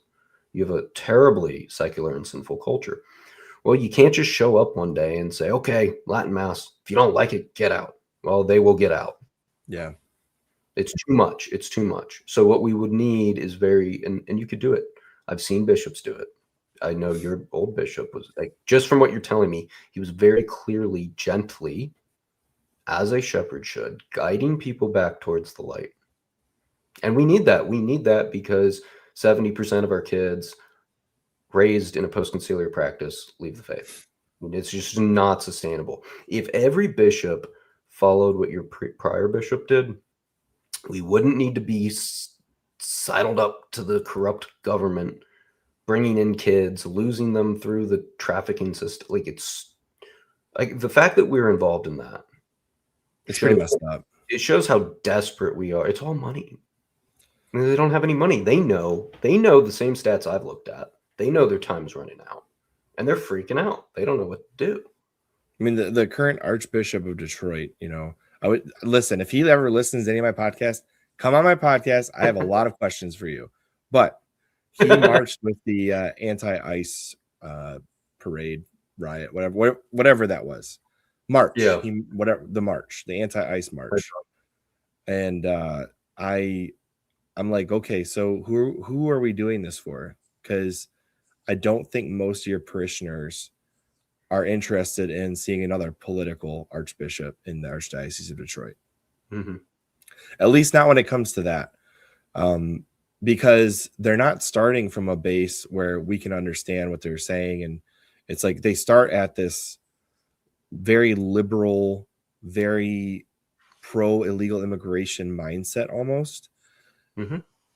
And maybe we would concede that to them if they would preach things like anti-contraception, traditional Catholicism, and maybe we would come to where they're at. But they're hitting us with Democrat leftist ideology right out the gate, and it's like that's not what the church needs right now. What the church needs is hard, rigid teaching on what the church actually does teach, what the doctrine is. Yeah, it's actually an interesting point. I would only be okay with only if they're traditionalists. That's what I'm saying. Like if they at least meet us where we need them to be, which is actually teaching what the church teaches, then maybe we could forgive some of these more. Well, I meant the immigrants. Like you can come, but you have to be attractive. Otherwise, get out. So that's actually one last thing I'd like to touch on, because a lot of people think, they're just going to replace us with immigrants because South America is like super Catholic and they have more kids. Okay, they have more kids when they're south of the border. As soon as they get up here, they develop this is just the numbers. They turn Western. They become Western culture instead of Latin America. Yeah, and they have less and less kids. Okay, so that's white Americans are being replaced because white Americans do not have kids. Nor do white Europeans. Yeah. So like the whole thing of like the replacement and all that. I mean, yes, we have to have a secure border because eventually if you just let everybody in, you'll be overrun within 10 years. But it's not like they're like planting themselves here and then continuing to have like 5 kids like they are in Argentina. It just doesn't happen. They become within one generation the 1.9. Yeah. Or whatever we're at now. I think we're at 1.4 as a secular, 1.5, 1.6. Well, because they get indoctrinated into the secular culture, just like they want to be the culture that they came to, which makes sense. Like, I moved down to Nashville because I like Tennessee. I'm not, when I was in Chicago, I wore pants that were too tight for my own good because everyone did. And when I went down here, I threw all those out because I'm like, I'm a Tennessean. I want to be. That's why I came. So that's the same. They want to do everything. They want to get rich. Children. You can have a ton of kids even if you're not rich, but you won't be as rich. It's a fact. They want the money. They want that American dream, which now is just podcasting and making money and doing stupid stuff. So they do. So we just import a bunch of that, and they really do assimilate more than we. They don't assimilate the way like the GOP wants them to, but they don't. But they do assimilate in terms of all the vices. That's actually what's kind of sad. Yeah. They don't assimilate to any of the virtues of America, but all the vices. I mean, that's a gross generalization, but my point is particularly with the contraception rates. Okay, so they're not gonna like do that, but then they were so Novus Ordo. There's a reason for that.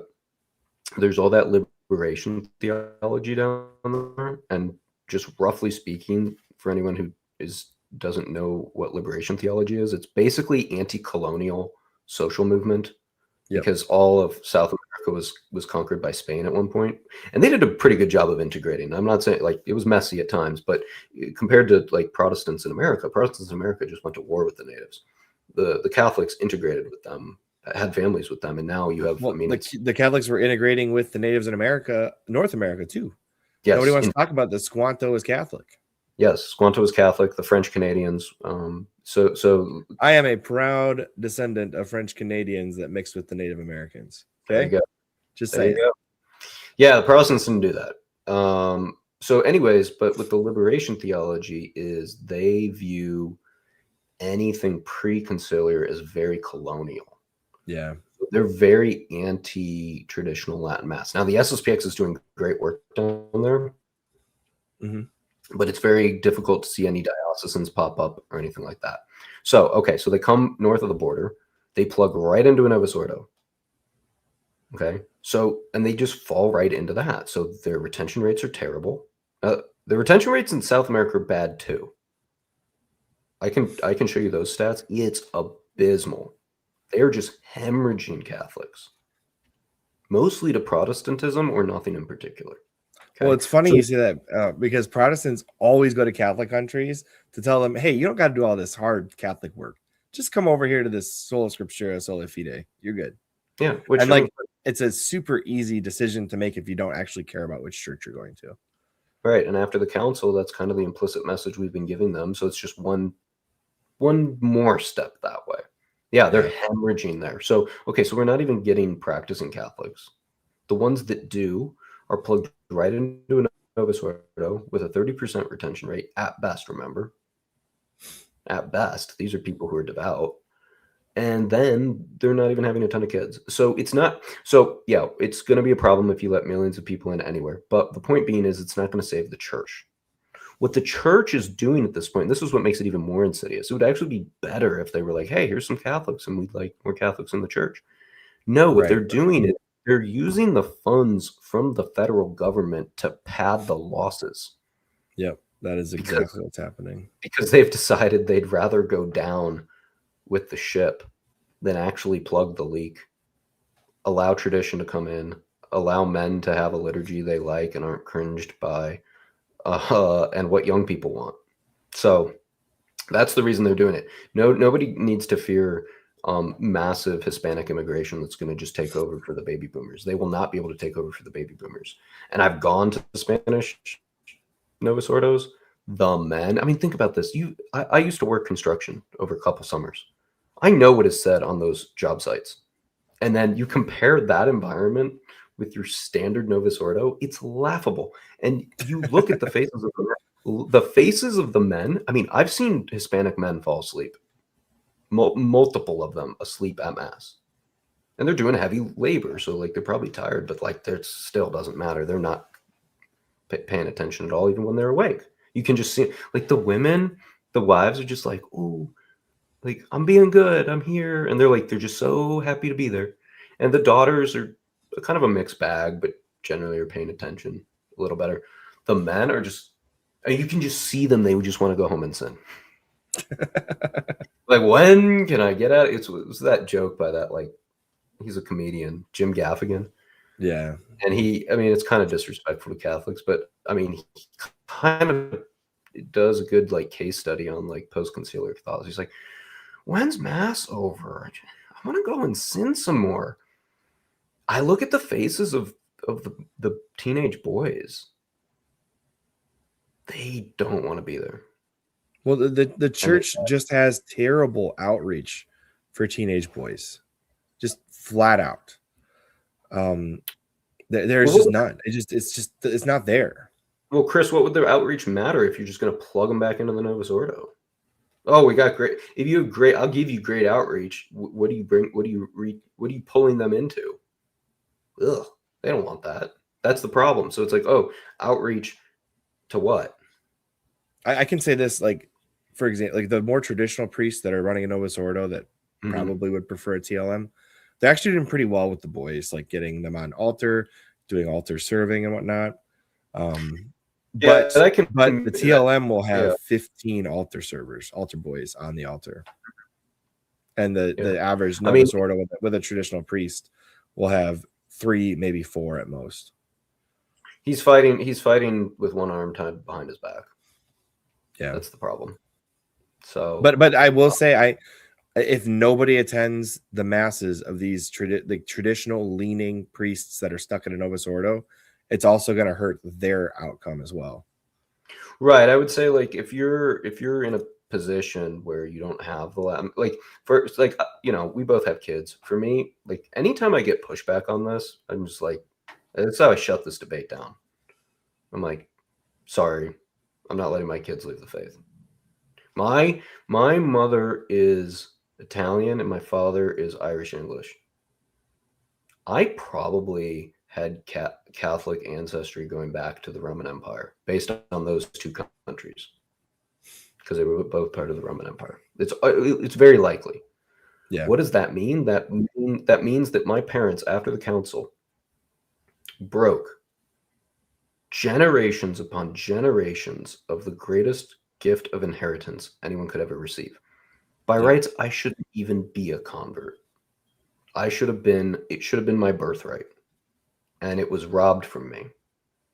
And so with my children, I am not sending them anywhere near a place that would give them only a 30% chance of remaining Catholic. Period. And a lot of people are like, oh, it also doesn't take into account like praying with them and doing this and doing that. I'm like, yeah, but I'm not taking that chance. If you're just looking at straight statistical analysis, I mean, you're absolutely right. You should send your kids to where you're going to get the best outcome possible statistically. And you should do everything. You should throw everything at the wall. So like Latin Mass, check. Praying the Rosary, check. Teaching them about the faith, check. I send my kids to Catholic school, but the only reason I do that is so that they won't push transgender ideology on them. I don't have any faith in the church to teach them the faith at all. Now, this is a very good school. They teach fairly good, but I'm going to retrace those steps and do it myself too. Hey, to be fair, though, the priest that is currently in charge of my kid's school is a TLM trained priest. Awesome. That's good. So yeah, I mean, like you can't just send your kids to the Latin Mass and not do anything. I'm not saying that, but when people are like, oh, like if they banned it, like you should just submit, don't go to the SSPX. I'm like, no, I'm going to the SSPX because this is about my children's souls. And when I bring that up, I've had certain Byzantine Catholics like kind of get snippy with me on it. When I bring that up, they're like, okay, I guess I can't argue with that. And it's like, no, you can't argue with that. We care more about the souls and the health and the well-being of the people we're in charge with. Like I'll go like a day without eating and like, that was kind of stupid. I should take better care of myself. I'll have a candy bar. But if my kid were to do that, no way. You're eating dinner, you're going to bed, you need your rest. We take way better care of people that we're in charge of caring for than we do ourselves. And we should do both. But whenever you put like a kid in front of the argument, like they're like, yeah, okay, I get it. So that's my go-to to shut that down. It's about my children. I will not let them squander their inheritance. Because that's the problem is we have original sin, right? So we have this proclivity against it, and the church is there to give these guardrails to help. And that's the critique that traditionalists get is, oh, you just think you're better than I want to actually counter this. And this has just come to me. If you're a traditionalist, I hope you think this. And I certainly think that I'll be honest with you, man. If I was raised in all the post-conciliar stuff, I don't think I'd make it. Because I don't think I'm better. I think I recognize the proclivity to sin in a fallen world, in a person with original sin, as we all are. The pre-conciliar practices were so designed to continue to reinforce holiness, to continue to help you with your sanctification. And I don't work out the way I used to, but it's a lot like an athlete on a spiritual level. And it feels like the 2-a-days were cut to 1-a-days, and the 1-a-days went no contact. And instead of watching film, we were kind of goofing off. And then what do you expect? You expect you're going to win the Super Bowl? It's just not going to happen. So you have to understand. I want to start pushing back against people who think that the traditionalists are arrogant. I mean, some are, of course. I do think that the chances of a child attending the Novus Ordo, if they have traditionalist leaning parents, is higher, a lot higher. I'm sure. I just don't have data to back that up. I would be curious if TLM goers who are forced to attend the Novus Ordo, if that statistic would improve. Yeah, I mean, you run that through enough of a population, I'm sure it would improve. That's what I'm wondering. I'm curious Uh, because I think you're going to see a lot yeah. of that statistically happening in the Archdiocese of Detroit. See, and so here's the thing. That's why I always go to. So I work in compliance, right? Like heavily Yeah. regulated industry. Well, no, I know where you're going with the underground stuff and all that, but like not everybody's going to be underground. No. What I'm saying is, so I get clients who are completely out of compliance on like heavily, like they're going to get fined, right? And they're freaking out because they want me to come in and fix everything for them. I tell them this is not possible. But let's do something this month that reduces your risk from 100%, and now maybe you only have 80% of your risk. And then the next month, well, you just keep going. So if you're working towards an improved state, great. The problem with Detroit at this point is they're working towards a reduced state. So when we talk about, okay, Novus Ordo, TLM, children type things, it's, yeah, you got to do what's best for you at the current moment, but you should always be working towards an improved state. Now, I'm not like nobody. So my message to like parents out there who have an opportunity to go to Latin Mass but don't, that's something you should address. If your bishop is being a tyrant and it's gone the other way, that's not something you can control. You should just simply, okay, to your point, maybe find underground, whatever you can do to increase their chances. If you can't, if there's literally nothing you can do, to your point, find the most traditional Novus Ordo. And that's you have to work within the confines of reality, Right. but don't like don't get discouraged if you can't, like if there's literally nothing you can do. Okay, go look at the other things that increase faith retention. Okay, I'm the dad. Okay, so I can't slip up. Dad has to go to church every Sunday because that is another big factor. Praying before meals is another. There's a huge study out that showed like all the things you can do. So attack all of those things then and make sure that's in order until you get an indult to come in, until you get an SSPX to come See, in. I can give you one anecdotal statistic. So my father-in-law is a daily mass goer, Novus Ordo attendant, mostly Novus Ordo, but usually more of a traditional bent. Like usually, if you can find one, priest is facing the altar, that kind of stuff. Mm-hmm. But still Novus Ordo, and all four of his children are still, at least most of the time, weekly mass goers. I'm pretty sure they're all weekly mass goers at this point, but That's good. That's good. it's all of Yeah, them. and I mean, that's kind of what you got to do is if you don't have anything else, and like this is the exact same advice I give my clients all the time. Well, we don't have this guy to do this, and we don't have the resources for that. Okay, we're just not going to do it then. What's the next thing you can do?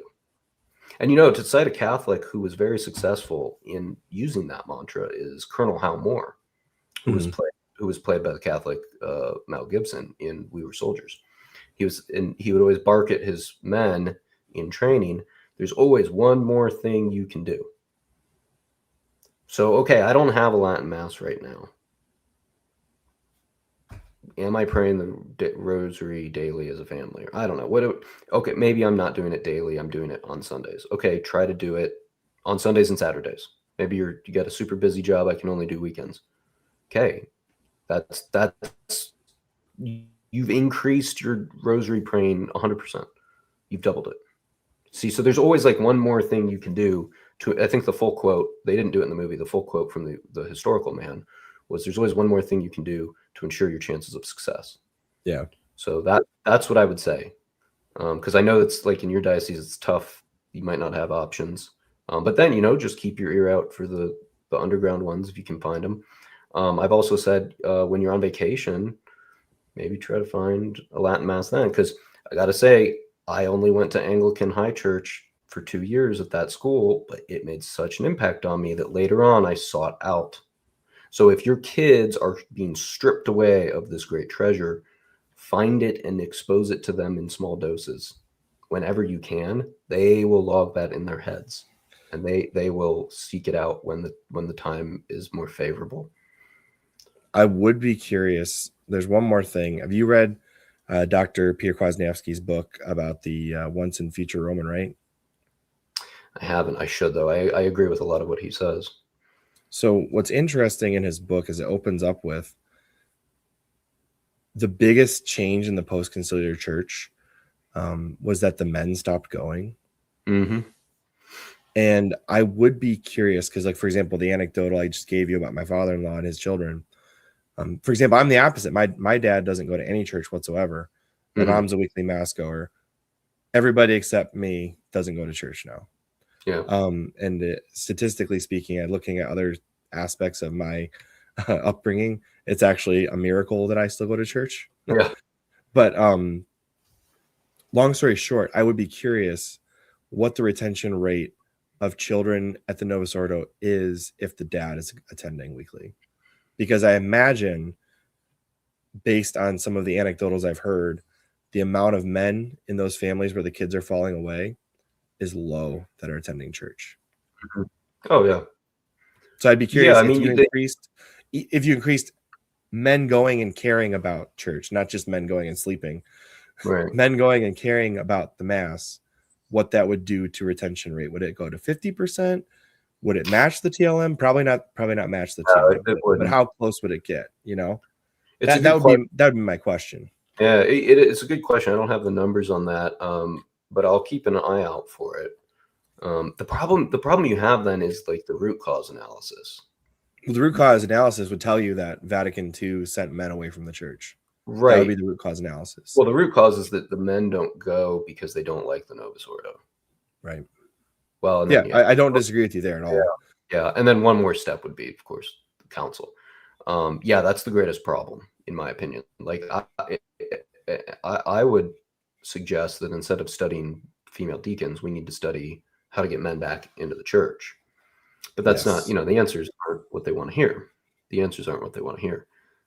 We live in a current hierarchy that worships the Second Vatican Council as if it is, as if it is the church in its entirety instead of a part of the whole church. I don't think any other council has been put on a pedestal as high as Vatican II. And it's the least, I don't want to say I don't know what the right word is. It's the least doctrinally binding. Right. Yeah. Like if people say like, oh, you reject Vatican II. I'm like, well, if I were to reject like this line, what's my punishment? There's no anathematization. Right. There's no anathematization of it. Like it may be a teachable part of the magisterium, but not every teachable part of the magisterium is considered dogma. In fact, most of it isn't. Yeah, I mean, it's famous that the Vatican II changed no dogmas, which was kind of a blessing, but it's been treated as if it's so dogmatic. It's way more dogmatic than Trent. It's more dogmatic than the Pope himself, it seems. There's something spiritual going on in that. I actually was just reading an article in the Remnant today where the full quote of Pope Paul VI, his like infamous "the smoke of Satan's entered the church." The full quote is damning to the council. He basically says that the council's gone off the rails in 1972. And then Pope Benedict in 2013, I think 1 month before he resigns, has the exact same conclusion, that the council's gone all wrong. He also said that the Antichrist is currently alive on planet Earth somewhere, which is like, what the heck? Allegedly, Pope Benedict said something along those lines. Pope Benedict was either like in the know on dark stuff, or he was like drinking way too much beer. That guy had he had a lot of funny, like the whole bifurcation of the papacy. But yeah, I mean, both of them of truly two different styles. Benedict was way more conservative than Paul VI, but both of them admitted that the council had failed. One literally 3 years after it got off the ground. So, but now, I mean, we have, and I'm not a critic of Bishop Barron. I know he said some things that were not true on air, and people jump on him for it. But generally, I like. I'll put it this way: in a healthy church, he would be your James Martin. He would be like the most liberal. Now, in an unhealthy church, he's considered like conservative. Not only conservative, but like almost an arch conservative. Arch conservative, which was like, No, not at all. But no, I'm generally pretty positive towards him. I wish the rest of the church was to the right of him. But he has a strange line that he said where he says, you know, I've devoted, and I bought some of his books, and I bought his version of the Second Vatican Council. I think it's right there. Painful to read, because it was like, yeah, like, you know, I need to read this stuff if, I mean, this truly is the issue dividing the church. But a comment he made was both very disturbing to me as it pertains to him, but also as it pertains to the church. And I think it shows that there's a spiritual sickness that afflicts the church. He said, I've devoted my entire life and career as like a priest and bishop to defending the Second Vatican Council. I'm like, what? Like, shouldn't the council stand for itself? I mean, like, Trent didn't need defenders. Nicaea didn't need defenders. The church needed defenders. And well, Trent was a defense of the church. Right. Those were weapons in the arsenal of the church's defense. Yeah. And also, it's just very strange that you would devote your entire life towards a council rather than the entire church. Again, not to pick on him. I think he's not at all the problem, except for perhaps the fact that the buck must stop at Vatican II, and we can't go any further back than that. It's a spiritual sickness. I've not seen anything in any part of the world, any statistic ever, any type of movement that so clearly is failing so spectacularly, but has people so enthralled. I mean, you've seen the movie. I have kids, so I make a ton of Disney references, but you've seen Aladdin, where the guy Jafar hypnotizes the Sultan, and the Sultan just starts doing nonsensical things. Yeah. There's so clearly at that point, and we have 60 years of data at this point. It's so clear that something spiritual afflicts the church. Oh yeah, no doubt. Oh, you can't say that about an ecumenical council. The popes have said it. Well, I mean, there's two conversations to be had. There's what did the council actually say and teach? And if you go through it and analyze it line by line, there's very little in there that actually, one, teaches something the opposite of what the church has always taught, and two, is binding in a way that you would be teaching something the church hasn't taught. So the spirit of Vatican II doesn't match what Vatican II says. And that's a huge problem. There's a disparity there. I mean, the way you break down Vatican II is, and this is not my specialty, so this is just my opinion. Like, if it matches what the church has always said, it's binding insofar as that's the infallible magisterium, because it's already been said forever, right, and over and over and over and over. Then when a novelty pops out, well, it's pastoral. I guess that's what I'm trying to say. Vatican II doesn't have a lot of novelties in the written documents. It's got a couple. It does have a few, but it's not many. And quite honestly, though, here's the thing. I told this to Stephen Cox. That stuff doesn't really matter. Like, I don't go to the Novus Ordo and see the average person being like, "Oh, Nostra Aetate said this." Yeah, no, that's Vatican II in the document is not what people care about or are arguing about. It's only like, no, it's the spirit of, it's what they did post council. It's how people live their lives, not what was written. What was written is like, people on YouTube argue about what was written. The people in the pews, what they experience on the daily, that's what drives them out.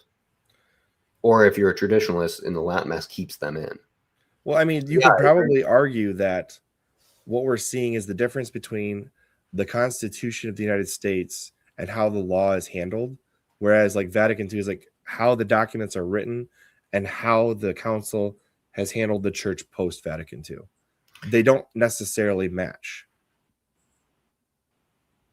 Yeah, I've seen arguments for both. To me, it seems that it's kind of, all right. So you remember when Biden was elected and Nancy Pelosi, I mean, barely by the skin of his teeth, and there was all that, I don't know how legit this was. Okay. And then Nancy Pelosi gets up and says, we have a mandate from the people to basically do all this radical stuff. Yeah, like, that was you nuts. really didn't. That's what I view Vatican II as, just from a 10,000 foot view, is it gave them license. And if you talk to people who were from there or around during that time, they say that it felt like everything was up for grabs. For me, my dad was going through catechism during the council. Yeah. He was supposed to be confirmed in like, I think it was literally 1970. Mm-hmm. And actually, the crazy thing about my dad with that is, and I think my grandma was a silent traditionalist, because she was all about the more traditional, rigid things of the church. And I wish I could have had this conversation with her with what I know now. She passed back in 2017, and I didn't get really thick into church reading and whatnot until I got older. Yeah. But he was supposed to be confirmed in 1970-ish, and the bishop didn't show up because they didn't actually know who had to do the confirmations. Wow. And so my dad's entire class did not get confirmed because the bishop didn't show up during the confusion of Vatican II. Did the class get confirmed later? I think a lot of them did. My dad didn't. Wow. I mean, it sounds horrific the way people do. I mean, there's people alive now who still remember it. Like Cardinal Burke talks about how insane it was. And actually the creepiest one, if you want it, like, forget like horror movies, if you want to actually get spooked, read what I think it was Malachi Martin wrote. It was like he wrote like this quasi-poetic fictional version of what happened and how it felt. He said, I think Anthony Stein has it on Return to Tradition. But I mean, Malachi Martin's out there in public, but like he talks about, he's like, what if you were to wake up and there was this huge gust of wind blowing everything over, like trees were uprooted and cars were overturned, but everyone around you acted like everything was amazing and that there was sunshine and rain. Like, it's super Truman Show-esque the way he described it. Yeah. It's the eeriest thing I've ever read. Highly recommend if my description of it is good enough to find it on a YouTube short or something like that. But yeah, I mean, there's clearly something spiritual going on there. I'm not an expert on, the council versus the changes versus, I just know the numbers. I know that they started at the council and that we didn't have these problems before the council. And yeah, so that's, Chris, I think that's what I've got for you. I mean, I was just about to say, I've got 2.5 hours of you on this live stream at this point, and I think we could probably go another 2.5 if I let us. But yeah, I can always talk about this. We should probably save that for a future podcast, because the longer they get, the less people are going to make it to the end. I know. Yeah. Unlike the mass, which seems like when people have long masses, they just make it through it. Yeah, people want to be in areas of holiness. Nobody wants to listen to TLM Ryan on his calculator, as Anthony says. So, oh man, well, I'm currently reading a book called Enthusiasm by Monsignor Ronald Knox. Highly recommend it. It's a huge, it's a pre-Vatican II, so it's like 1940s, 50s, but it basically just destroys what the entire message of the charismatic movement was. And it's super interesting because it was written before the Catholic charismatic movement even existed. Interesting. So, interesting. Yeah. Check that out if you're interested. Yeah. Well, thank you so much for having me, man. It was a blast. Yeah, absolutely. And you're always welcome to come back on and pray for the Archdiocese of Detroit during this restructuring and liturgy destruction and everything else that's going on. I will pray the managed decline does not last too long. Fair enough. All right. On that note, you guys can find him at Preconciliar Radio. It should be a workable hyperlink in the title of this YouTube video. So if you want to find him, click that. If not, it's in my description as well. And if he does comment on the video, I'll pin his comment. And so you'll be able to find him one of 3 ways. So if you want to find Ryan, you'll find him there. And on X, you're at TLM_Ryan. That's right. Yep. All right. On that note, guys, we will see you next Monday with Mike Pantile. So on that note, I'll see you guys then.